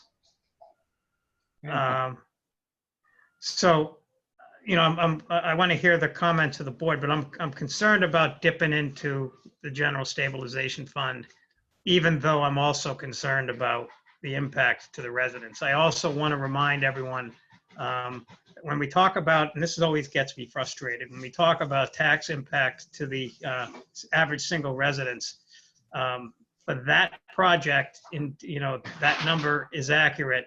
But when we're talking about next year's tax bill, everybody has to remember that the impact to next year's tax bill will be not only the $35 or whatever it happens to be, but it's also the 2.5 plus growth or whatever. So what we've been averaging is what, $200 a year. So in fact, when you ask somebody to approve this, it's in addition to, just so nobody's surprised when they get their tax bill and they say, wait a minute, you told me the increase was going to be $36, but it's, you know, $336.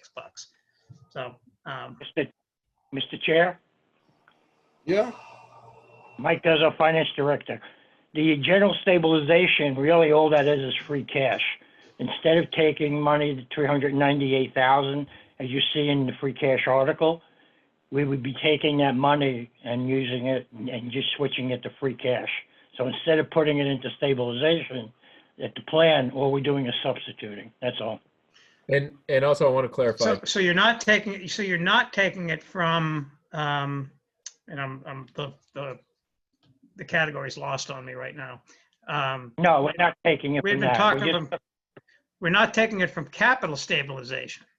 No, and we're not taking it from general. What we're doing is when we had the free cash article, we were putting 398,000 into general.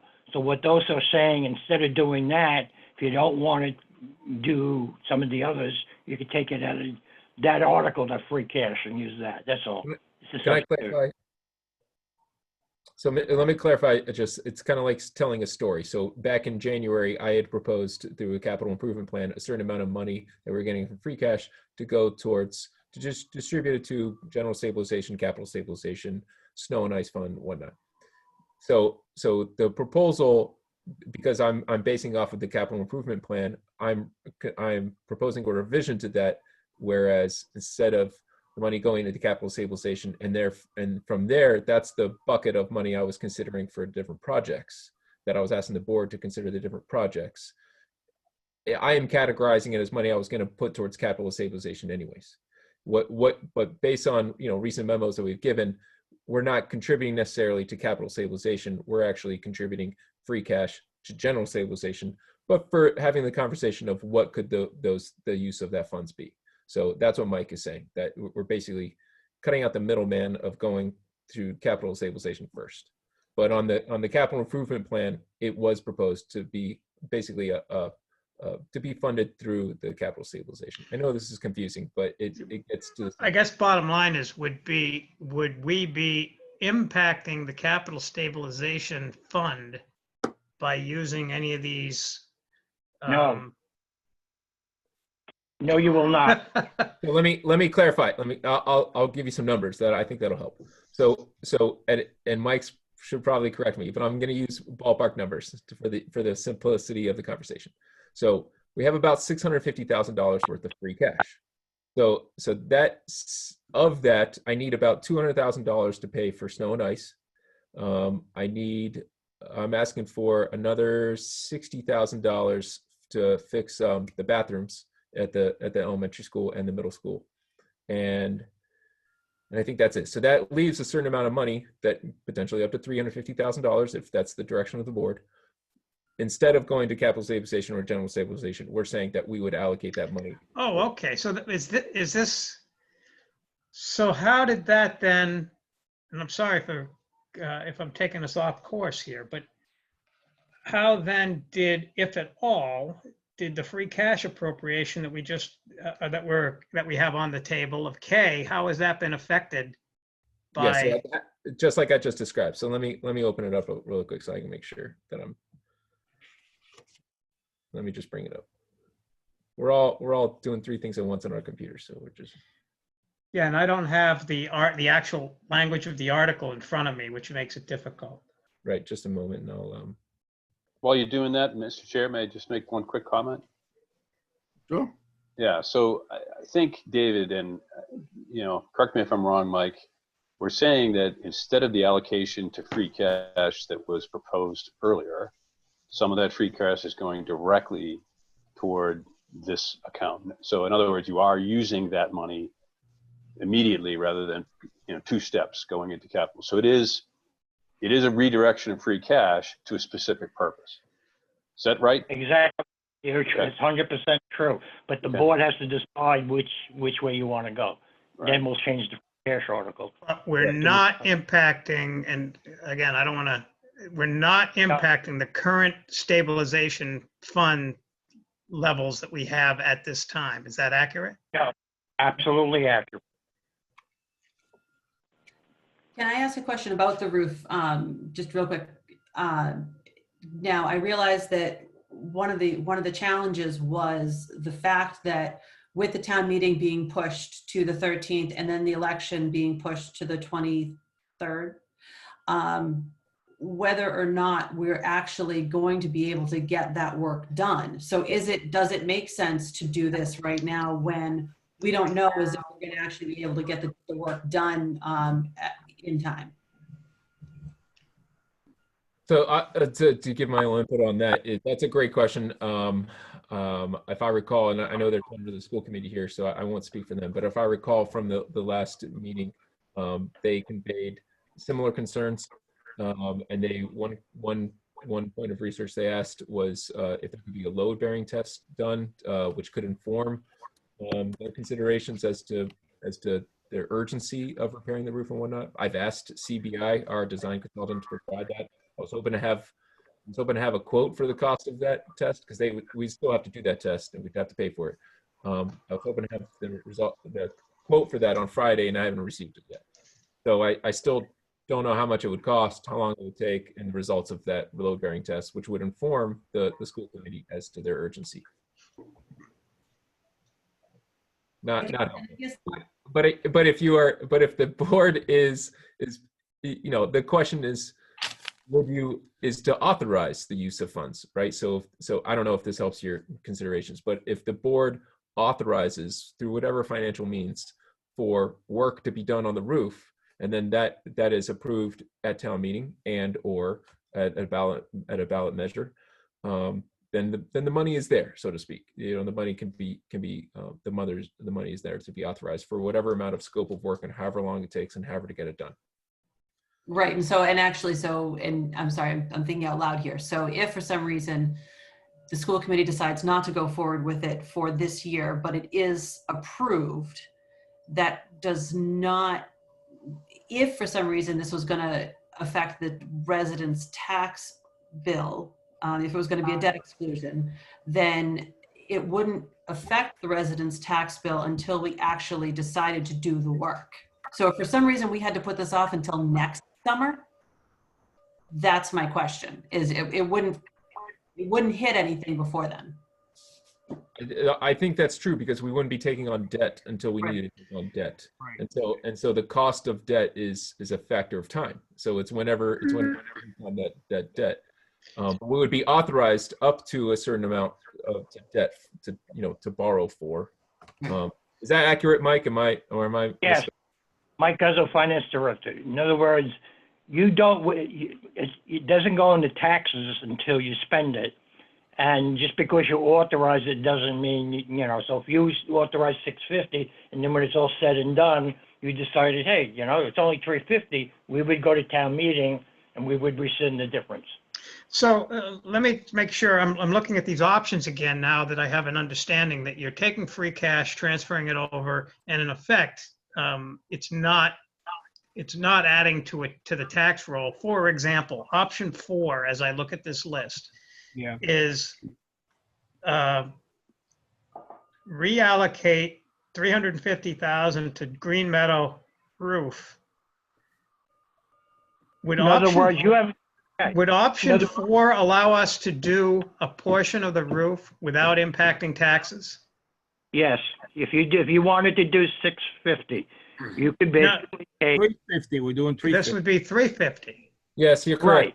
Right. And you have to How you want to do the other 300, whether you want to do it. Yes, as a but dedicated- because of the way and the school committee can correct me if I'm wrong on this, but the way I view this is that there are two sections of the roof, and we've gone through this 100 times. The orange section, as we referred to it, is the older of the old. There's two older sections of the roof, and one map that we saw had an orange section. It was the older of the two olds, and the older of the two olds appears to be in most desperate need for repair. And the other section, we're not quite sure if it is, it probably can last a couple of years at least. So the proposal that I see here under option 4, and I want to make sure that this is accurate, is that we could do the older of the older portion of the roof and not have to impact taxes and not have to pull at the current capital stabilization bucket that we have right now. Is that all true? Yes, but the problem is the other piece of it. If you did that, then if you needed to do the other 300, that would not be part of this. No, but I think we're approaching it from that perspective with the understanding that that would require a separate approach with probably a debt exclusion for half the amount, or whatever the number is at a later time. But That's your decision to make. The general discussion I think we've been having is the concern about the impact on residential tax bills, and if we can achieve the objective of fixing that older portion of the roof, get the kids into the school next year, assuming we're there, and do it without impacting taxes, that seems to me to be a win-win for everybody, isn't it? That's the option. That's the option that hit me also. Or am I missing something? And I'd like to hear from the school committee and also members of the finance committee too. I think would have some insight. May I speak? Lydia Clancy, Maynard School Committee. I think one of the things we're getting is the timeline where the total amount that we spend on the building, we only have a certain amount that we can spend within the next 2 years before we trigger the 30% of an ADA compliance review. We have about $800,000 left that we can spend. We also have a roof that needs to be done. Both sections, the kindergarten and the pre-K wing, both need to be done within the next 2 years. If we don't do them at the same time, the cost will go up if we have them come back a second time to do the second part of the roof. We also are looking at if we do decide to go forward with it this summer and it's not completed by the time school starts, we then either have to have them finish it on nights or weekends, and that will also incur higher costs, which will then go towards triggering the 30% review. If we hit the 30%, an ADA compliance review is going to be an astronomical amount of money because of the way the school is built. We barely meet codes as it is, but because it's grandfathered and we haven't done any major construction, we aren't subject to bringing it up to full code. So we need to be careful. We need to consider, honestly, if we go the cheap route, and I understand we are under a lot of pressure right now financially, but if we only do the 350, and David, I think that the 350, when you when you mentioned the oldest of the old, I'm fairly certain that that is the kindergarten roof. I think the newer of the two old is the pre-K, and that's the one we want to do because that's the one that we aren't certain about. But logistically and for economy's sake, we really should do both at the same time. But I completely understand that throws another financial wrench into things. So Lydia, if I can ask you, Yep. if you're concerned about bumping up to that ADA number, then why is it a better idea to spend that 650 now when we only have about 850 to work with? Because first of all, if we put it off and there's additional damage, that will incur additional costs. But also construction costs, if we do it all in one swoop, it's one job and we can keep it to 650. If we break it up into two separate jobs, it's not going to be an even 350 and an even 300. That remaining 300 will probably go up.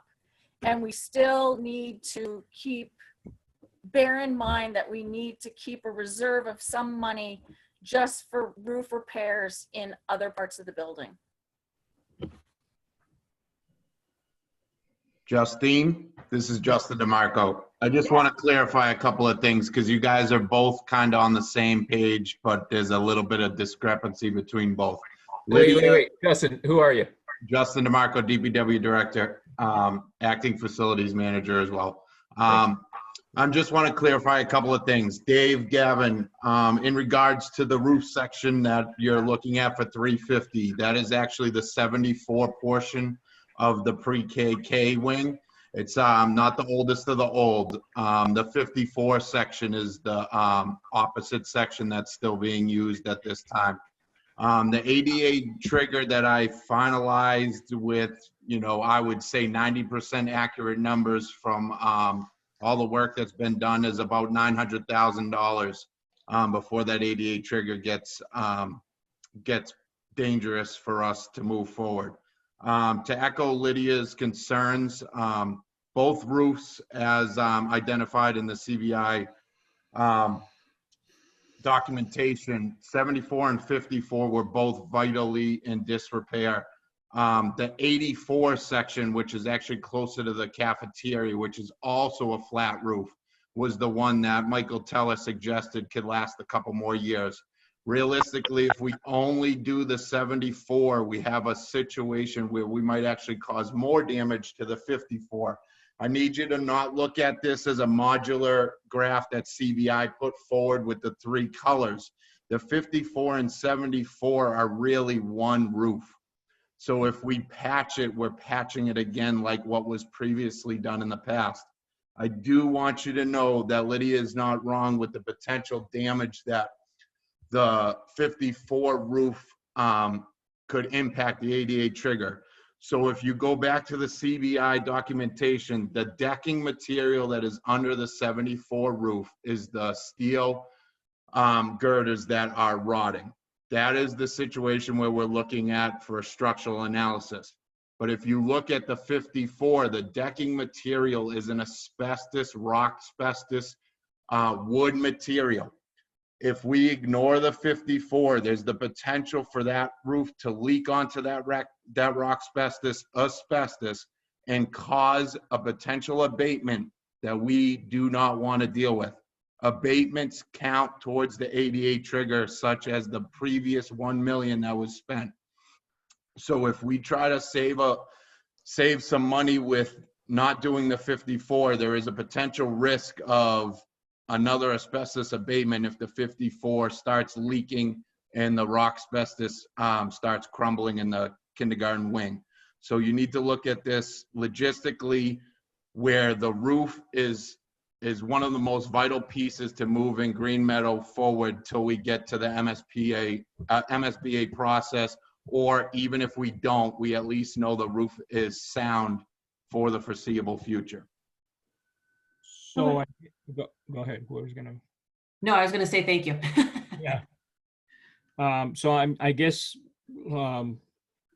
looking at that argument now, option 5 makes more sense if we were to go for the full 650. I like the option 5 scenario because the impact on the taxpayer looks like it's going to be like $20. So that's Which not one's option 5? I'm sorry, I don't have it up. option 5 is you're going for full 650, debt exclusion 350 for a 5-year term, and then doing the stabilization, the allocation, the free cash 300,000. Okay. You know what? I'm wondering if is it worth it to consider almost flipping that? And I'm not 100% sure, but is it worth flipping? So the 350 would cover, quote unquote, that 74 roof. So we know that if we cover that with that free cash option, and then the additional 300 that you do for the debt exclusion, my one concern is what happens if the debt exclusion doesn't pass. So if you only take 300 out of free cash, I'm sorry, if you only take 300 out of free cash, you don't even have enough to do that one roof. So I figure if you do the 350 from free cash to at least cover that, and then the debt exclusion for 300, and if the voters decide that that's what they want, that's fine. Yeah, that makes sense. Clever.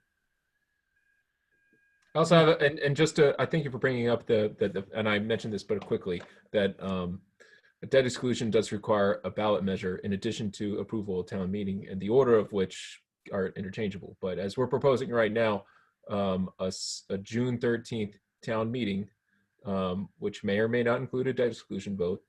And if that is approved, then it would be included in a ballot for June 23rd, the local election on June 23rd. And if that succeeds, then we could begin borrowing because we would have authorization at that time.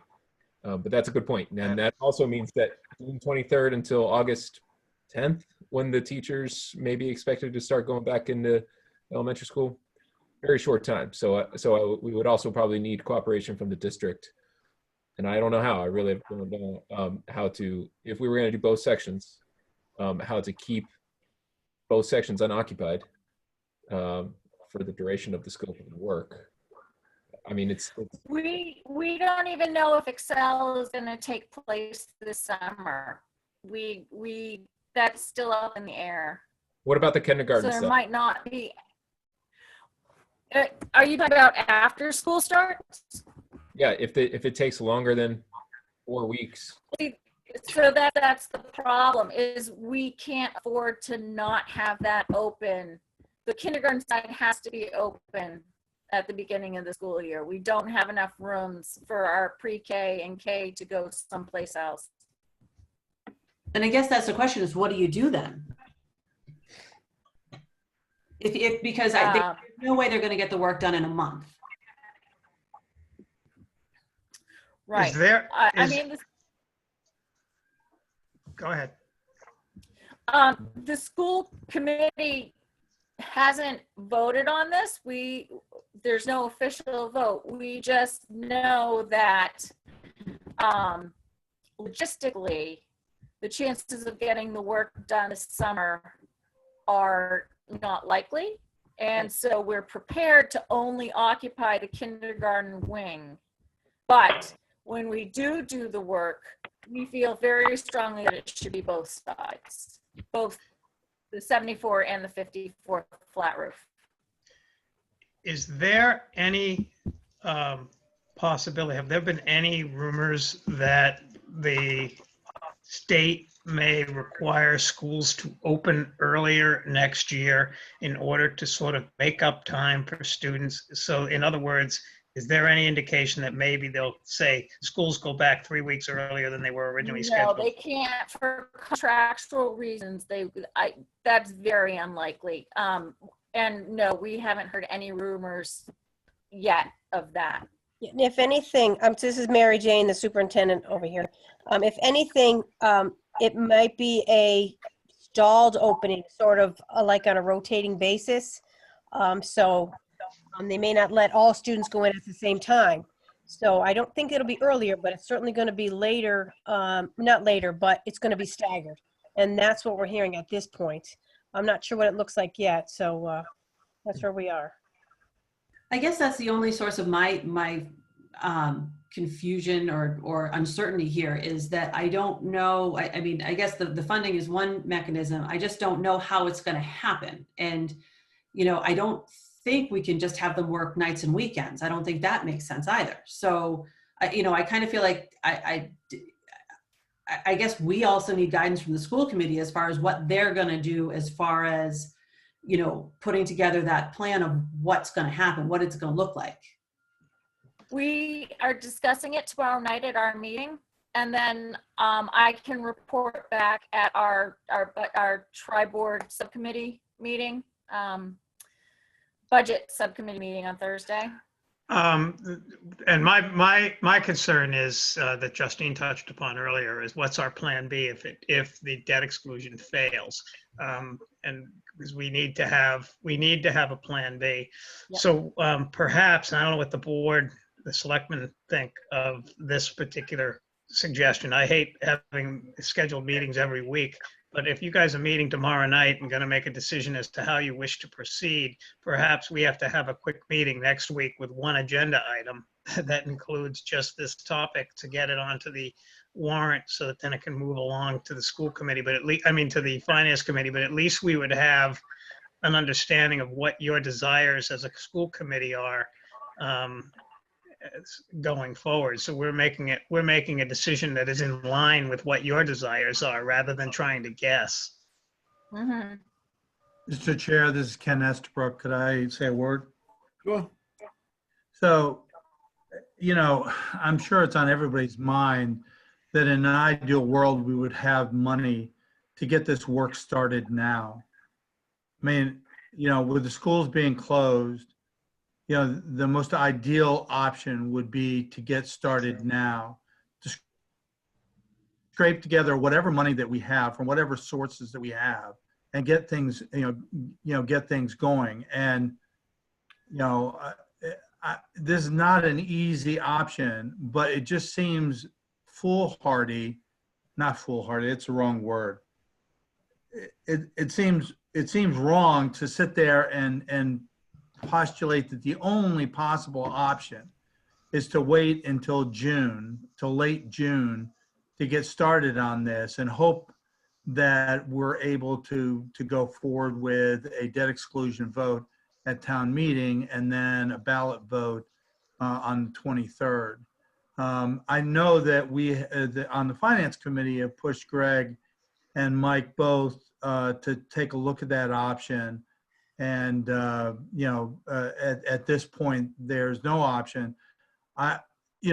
Hearing Justin say that we don't even have the option now, apparently, of doing just the green part of the roof, which is the 1973 edition, which is the one that is closed right now. But we have to do both that green portion plus the pink or orange portion, which adds up to 650. That certainly, I think, is going to change the calculus from the FinCom's perspective. But I would lay out two things. One, I just want to make sure that we, since we have members of the Finance Committee, School Committee, and obviously the Board of Selectmen here, that we're understanding the options that we have, which now seem to be reduced down to doing the 650, and that we have, so that's question one. And then two, do we have no option to go forward now and get things started doing whatever it is that we can? So Ken, I'm sorry, I just want to double check because my understanding is we cannot spend money that has not been appropriated at town meeting. So if we haven't appropriated money to spend on a roof right now, we can't spend it, even though we have money in the general stabilization and the capital stabilization fund. We have to wait A, until a town meeting, and B, for a town vote. So unfortunately, it's frustrating, but I hesitate to say it's anybody's fault here. It's the fact that we haven't been able, it's not that we can't scrape together the money to do it. It literally, there's a process in place that we have to follow. No, and I was not trying to sit there and say that it's anybody's fault and that anybody, as I said, both Greg and Mike have been very plain that there's no option. My frustration is not aimed at anybody in particular, but just the thought that here it is that, we have now schools, we find ourselves at a point where the schools are closed, and it just seems like if we could somehow step back, think of some other options here to do it. But, you know, as you say, Justine, the reality is we may not have any other options to go forward. Is there a bidding process for this too, Greg, that has to go through? Correct. And so thank you for bringing that up, Selectman Gavin. So $62,000, I think, was the quote to do the bidding and the contract administration by CDI. We have funds through roof repair project, roof repair fund, that's appropriate use of that fund. So we can fund that, but we have not. I need the board's approval of that, and I haven't asked the board to approve that yet because I don't have the funding scheme to fix the roof. So my point is sort of to Ken's issue, and I guess everybody's issue relative to timing.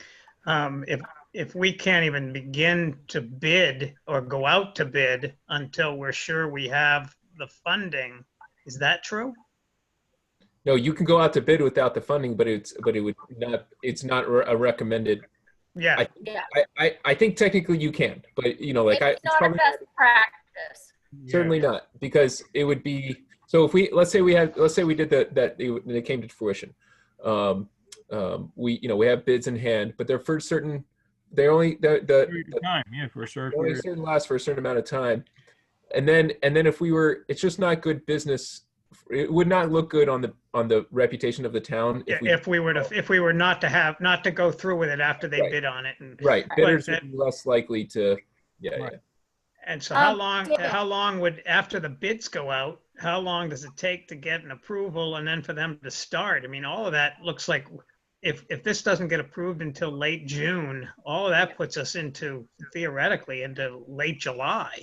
We could start the bidding process tomorrow if you approve the quote, but I don't have it as a motion for this evening. But we wouldn't then have the funding. The funds, you would have it, on the agenda to be approved, but it wouldn't be approved for. No, we have the funding available for the bidding and the contract administration. No. Dave is talking about once you get the bid, then you have to have the funds to start the project. Correct. Like we would not be able to start the project until either June 14th or June 24th. Yeah, so I think that you are all talking about different things, because I think, Greg, what you're saying, or what the understanding is on this end, is that you can't even go out to bid until that money for the $650,000 has been approved at town meeting. So that's what. No, you can go out to bid. It's just not. Yeah, but and in fact, like I would. So let's say if this board was in consensus of spending whatever the amount it is, X amount for that roof, and everyone was pretty confident that it would pass a town meeting, then I would recommend that you go out to bid. But we're not confident it's going to pass. So why do we go to the motion if it's not going? Yeah. That's the risk. Is that you if we spend $62,000 for bidding and then the finances are not secured through the project. Can we bid in two parts? So you make the 350 one, because the 350, if we're going to use, so say we use that scheme of the 350 comes out of free cash. Yeah. Can you bid the 350 and then an addendum of the 300 for the other part? Yes, and that is the proposal. So you do a base bid for the 1974 roof, and then you do it in the same bid. So when bidders submit their package, they submit an ad alternate for the 1954, and then a second ad alternate for the 1984. So you get one packet, and it has three bids, like three prices in it. David, can I ask Lydia Clancy again? So when you were saying you want direction from the school committee, can you clarify what it is exactly that you want from us? I guess the point would be, would you guys recommend that we do the entirety? Would you recommend that we only do yes. Yeah, no, we voted, I think back in, I can't remember when, that to both sides, to do the kindergarten and the preschool. So then what's your discussion tomorrow night or Thursday night supposed to be about, whatever night it is you're meeting? Well, I mean, we're discussing a whole bunch of different things. Relative to the roof. relative to the roof, it was going to be because we thought that you guys were only going to approve the 350 for the warrant. And we also are trying to figure out construction timeline as well. And one of the considerations is the feasibility study and the likelihood of that going forward.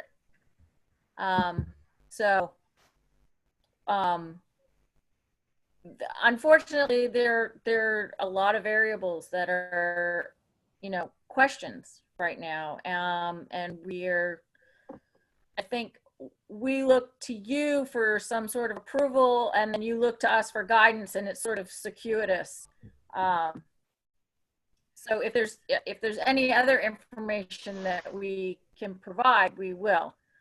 Well, to a point that was made earlier, I'm fairly confident that town meeting and a ballot vote would approve a smaller. I'm not confident that it would approve the fire station, which is, off the table, but I'm pretty confident that the town meeting would approve the school roof. But I don't know if town meeting would, if we would get approval on the bigger project. I'm pretty confident we would get approval on the smaller project, on a smaller amount.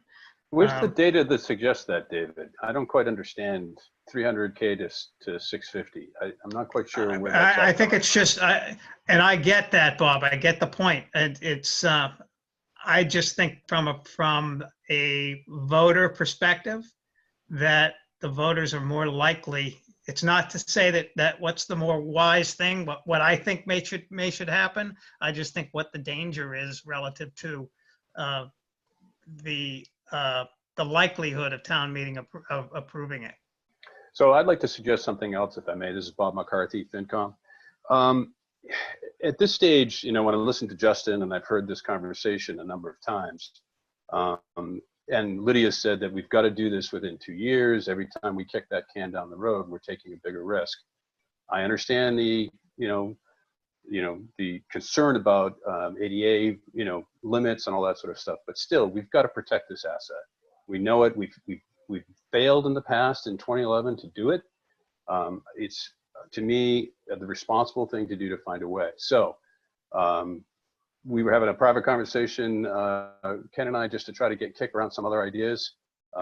What if we used reserve fund either for 2020 or 2021 in order to make up the difference in case there is a risk that town meeting and the ballot don't pass? At this stage, I would still view it as an unforeseen kind of problem to be able to fix this and to repair this roof. It wasn't really budgeted, ahead of time. I think we could make that case. We only have 150,000 left in reserve. So Bob's talking about using next year's, from what I gather. I am some from this year and some from next. Yeah, I mean, if you think that meets the qualifications of unexpected and unforeseen, then certainly that's a good a good alternative approach. I think it's probably somewhat on the line, given that we knew about the roof last year, right? Can I ask a question? Yes, sir. If you do that, you're adding to whatever possible shortfall we might have. You're going to be adding to that. Was this 150 or whatever? You're adding to that.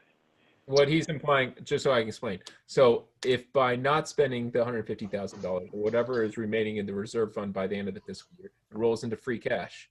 And our the first thought would be, as I've explained in some memos, is that, when you're trying to solve for the shortfall of potential lower than budgeted for tax revenue, you use the free cash. So that's, it's not great to use free cash for operating, of course not, but these are extraordinary circumstances. So you kind of take that away from you. I also would also caution against devoting or committing any amount of next year's reserve fund, because I don't know what the town may. Yes, this was a catastrophe, and I hope nothing like this happens again, even if it's for 9 years from now. But you don't know what's going to happen next year, and it is a good peace of mind to have the reserve fund available for whatever may happen. Retirements. So that's why I think this group, we're looking at all each other's faces, need to be very strongly advocating that this has to be done, because we have to do it in the next 2 years, and we have to make the case to our voters that now is the time to do it. And the preferred way to me is a debt exclusion for the balance that we can't pay out of the reserve, out of the stabilization or free cash in this particular case. So I agree with all of that. It's not a policy I want to enact to say that we should be spending reserve funds for the next year. But by the same token, we don't have another funding mechanism, and we're talking about avoiding the risk that it gets voted down and using this as a last resort. And that's what it would look like to me. I would not want to do this. I would speak against it at town meeting. However, I would say we would have to invest in this, this basic asset of the town. We have no choice but to do it. We'd like your support to do it. And if not, we'll do it by reserve fund. So could I make a suggestion going back to what Justine was saying, looking at option 5, if we were to go for the full 650, then I would say reverse what Justine was mentioning, using free cash of 350 and going for debt exclusion of 300. So this way, if it does fail, at least one portion of the roof gets done. But I think that if it's presented properly and sold properly to the town, it'll pass. And it has to be presented in the way Bob is explaining, so that they understand the consequences of not doing this. And if for $20, as a taxpayer's allocation, I think it'll be a sale. That's just my point. But I think Justine has a great idea about just switching the two 350 numbers. Right. Okay. May I ask a question? Of course, Mike. So what you're saying is you want to pick option 5, which I had, which would be 350 from free cash and 300 is a debt exclusion, right? Correct. For 5 years, which would be roughly $16.87 Correct. instead of 19. Okay. And we'll check that out with Bond tomorrow to make sure it's, everything is okay, kosher. I would say, I would reiterate what Dave Gavins said, is that incremental taxes above what it's going up approximately 4% on the average tax bill year after year already. I think we have to be very clear that, it's not $16 only that the tax bill will increase. Yeah. It's a baseline plus. Yeah. As long as we're very clear about that, I think the other part of that whole historical record is that we missed our opportunity 9 years ago to do this. Let's not miss it again. I think it will pass. I really do. And that should be mentioned, Bob, to your point. Yeah. Okay. I concur with everything Bob said. First time for everything. Right, that's a big night. You agreed with Bob and David agreed with me. We gotta quit. Well, I will say this to Bob. I will say, 9 years ago, it wasn't our failure to act. It was bad advice that we got from town staff. Let's just say agreed that we missed the opportunity. Yeah, and we can't miss it again. Yeah. We can't miss it again. Our acting facilities director says so. It's time to act on that good advice. All right, so just for the board members, does anybody object to the suggestion that we look at option 5 with the numbers reversed? No. No. Okay, so we have a motion. The only difference would be for draft control NN, we select town option 5 with $300,000 from debt exclusion and $350,000 reallocation from the general stabilization fund. Very good. Correct. And then that's all the motions.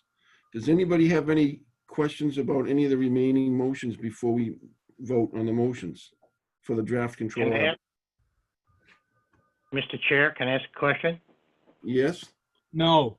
The question I have, so based upon what you said, you want me to change the free cash article, change the budget and all the other stuff that would go along with what you said. Am I correct? Correct. That is correct. We would have to Yes. change. Okay. We're gonna flip-flop the All right. two numbers. If you want. So, But Yes. it does require the free cash article to change. Correct. yes, and it requires the budget to change too, because the budget is based upon old numbers. And it also includes the fire station, so I gotta pull that out too. All right. All right, The so amount of- let's, Specifically, just- he's Chris, can I referring- just ask one more question? This is Bob again.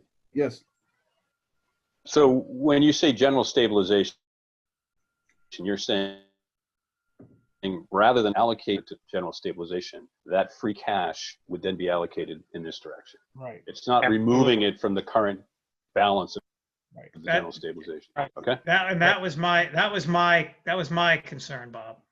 I know, and I want to make sure that everybody gets that it's free cash allocation being redirected Yeah, rather than into general stabilization correct. to this project. Okay. okay, so Right. so I'm gonna suggest that we vote everything in front of us as is.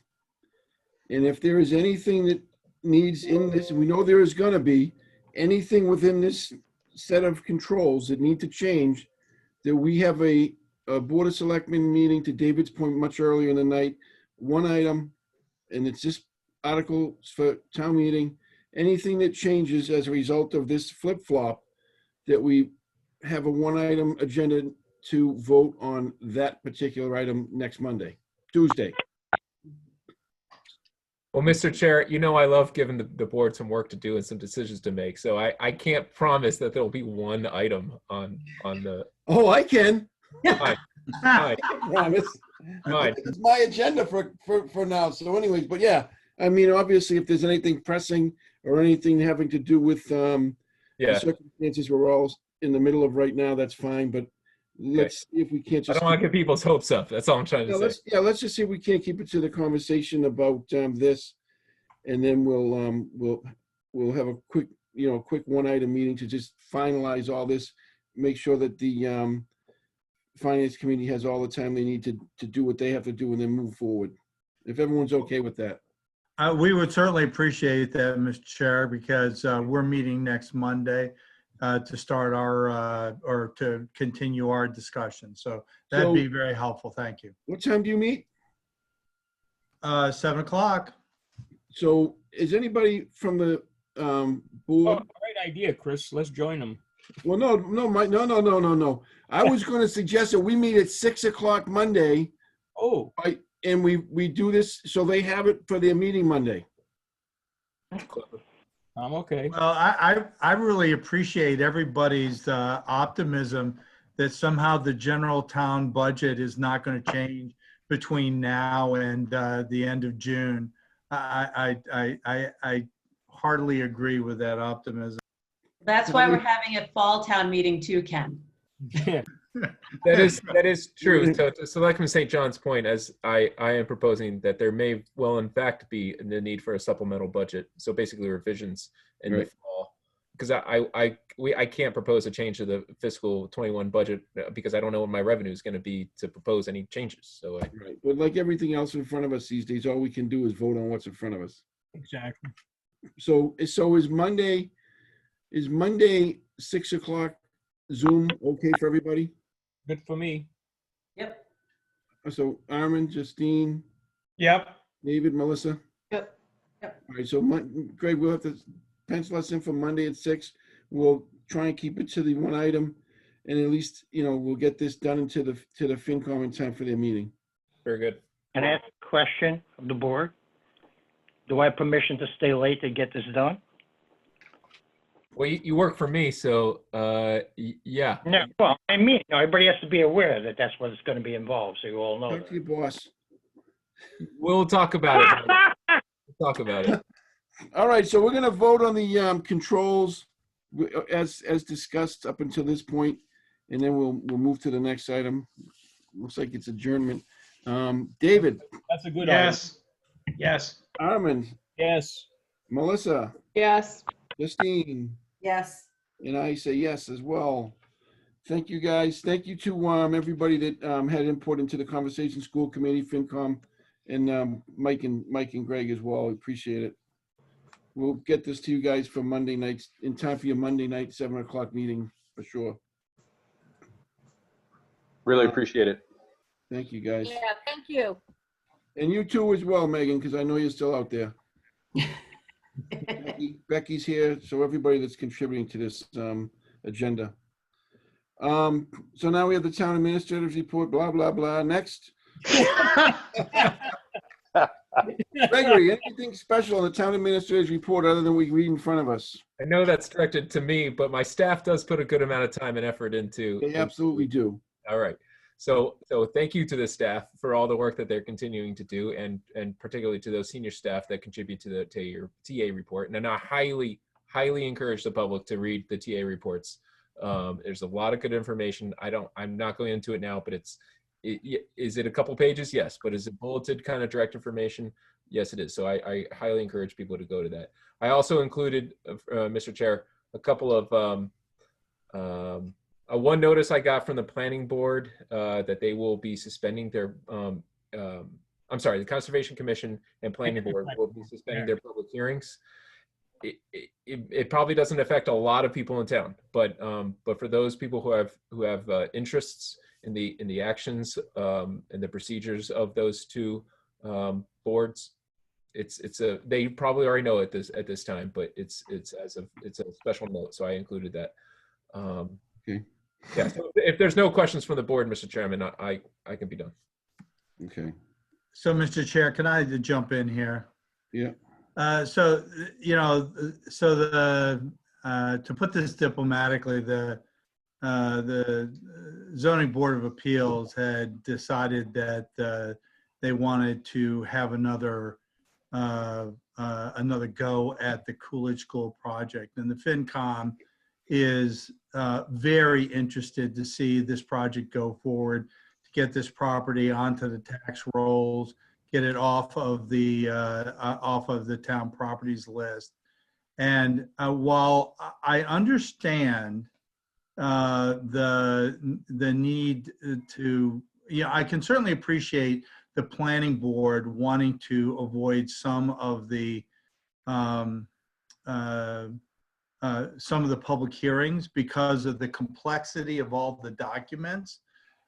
This site plan, the ZBA public hearing, the planning board doing site plan review and so forth should be pretty straightforward. And I'd certainly like to see this project go forward as expeditiously as possible. And I think I'm not speaking out of turn that the Finance Committee would very much like to see that happen as well.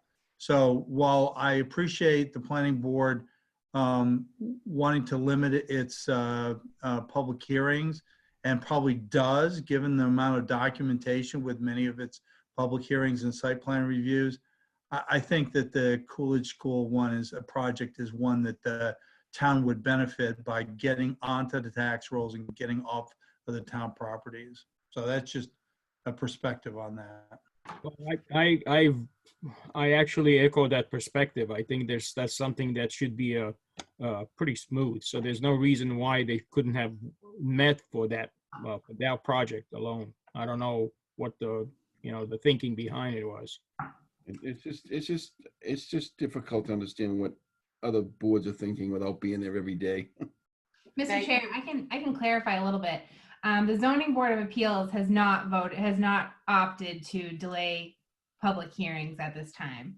But advice from town council for the planning board and Conservation Commission, the advice is that you either postpone all public hearings or you don't. So, and her advice honestly was to postpone public hearings.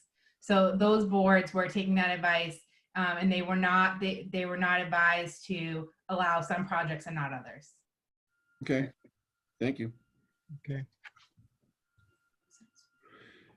Anything else? For Greg, anybody? Oh, sorry. I'm sorry, Mr. No, I just didn't know if anyone had any more comments about your your report. From the number 10, my perspective was just, again, this week, just a lot of thanks to everybody that's, toughing it out, trying to get everything done and keep the town going, keep everything moving. That includes, the Economic Development Committee, includes the Maynard Business Alliance, includes all those groups and all those people. And it's just a difficult time for everybody. I hope nobody takes any of the things that any of us on these different boards have to say personally, because it's all about, what everyone thinks is best for everybody. So much thanks to all the people who, contribute to all these discussions. It's just not a fun time to be anybody in any of these chairs. So, and thanks to my other 4 select board members for all their, continued efforts during this time. So that's all I have to say. The member reports, Mr. Gavin. I'm good. Mr. DiBakarian. The only small comment I have to make, and just to kind of quickly piggyback on what Jack was talking about earlier on, and having some kind of a working group put in place so that we could anticipate when we reopen downtown, how we're going to approach that. So I think that at EDC meeting this Thursday is going to be a good discussion for them to have. So we need to keep that in perspective and focus on that too. Yeah, who knows when that's going to be. Anything else, Armin? No, I'm good. Thank you. Melissa? I'm good too. Justine? I actually have something. No, I actually had a question. It might actually be for Becky. And I want to clarify, or I just want to double check regarding the liquor licenses. I know that Governor Baker allowed takeout restaurants to sell beer. It seemed like malt beverages and wine. I just wanted to double check because I've been approached by a couple of residents who would love to buy actual mixed drinks at different places. And I wanted to make sure that is not allowed under that, correct? Mixed drinks not allowed, I don't think. I can verify that one tomorrow with Ryan Melville, the Assistant Director. Of the I will ask him. Yeah, he works for the state, so yeah, So he'll know. Perfect. That's, and again, I am all for, again, helping downtown businesses, and I really want to, I really want to figure something out, but I definitely don't want to give them the wrong advice. So They can sell the mix because they're doing it at the Kowloon. that's and again, maybe that's an idea. So It's a long ride for a Mai Tai. Yeah. but I'm really, and I echo everyone's sentiments about, they really are hard times because a lot of it is unknown. And I think that's the frustrating thing for everyone who's on the call, who listens to this afterwards or whatever, is there is a lot of, well, we're not sure what it's going to look like yet. And I mean, we have that in our personal lives, we have that in our own finances, and we have it on the town side. So I just ask everyone to bear with us. We are working really hard, and we have a lot of good people in place that are really working hard at this. And I hesitate to say anyone is forgotten at this point. We really are trying to keep everyone in mind moving forward. So. Thank you. Anything else? All right, so amidst all the uncertainty, I make a motion to adjourn. A second. All those in favor, just raise your hand. And next week, we have a meeting. Our next meeting is actually, we made it for April 27th at Yes. 6 p.m. Same channel, same everything but time. And look forward to talking to everybody. Stay safe, stay away from the virus. Yep. Take it easy, everyone. Thank you. Good night, everyone. Night. Thank you. Good meeting.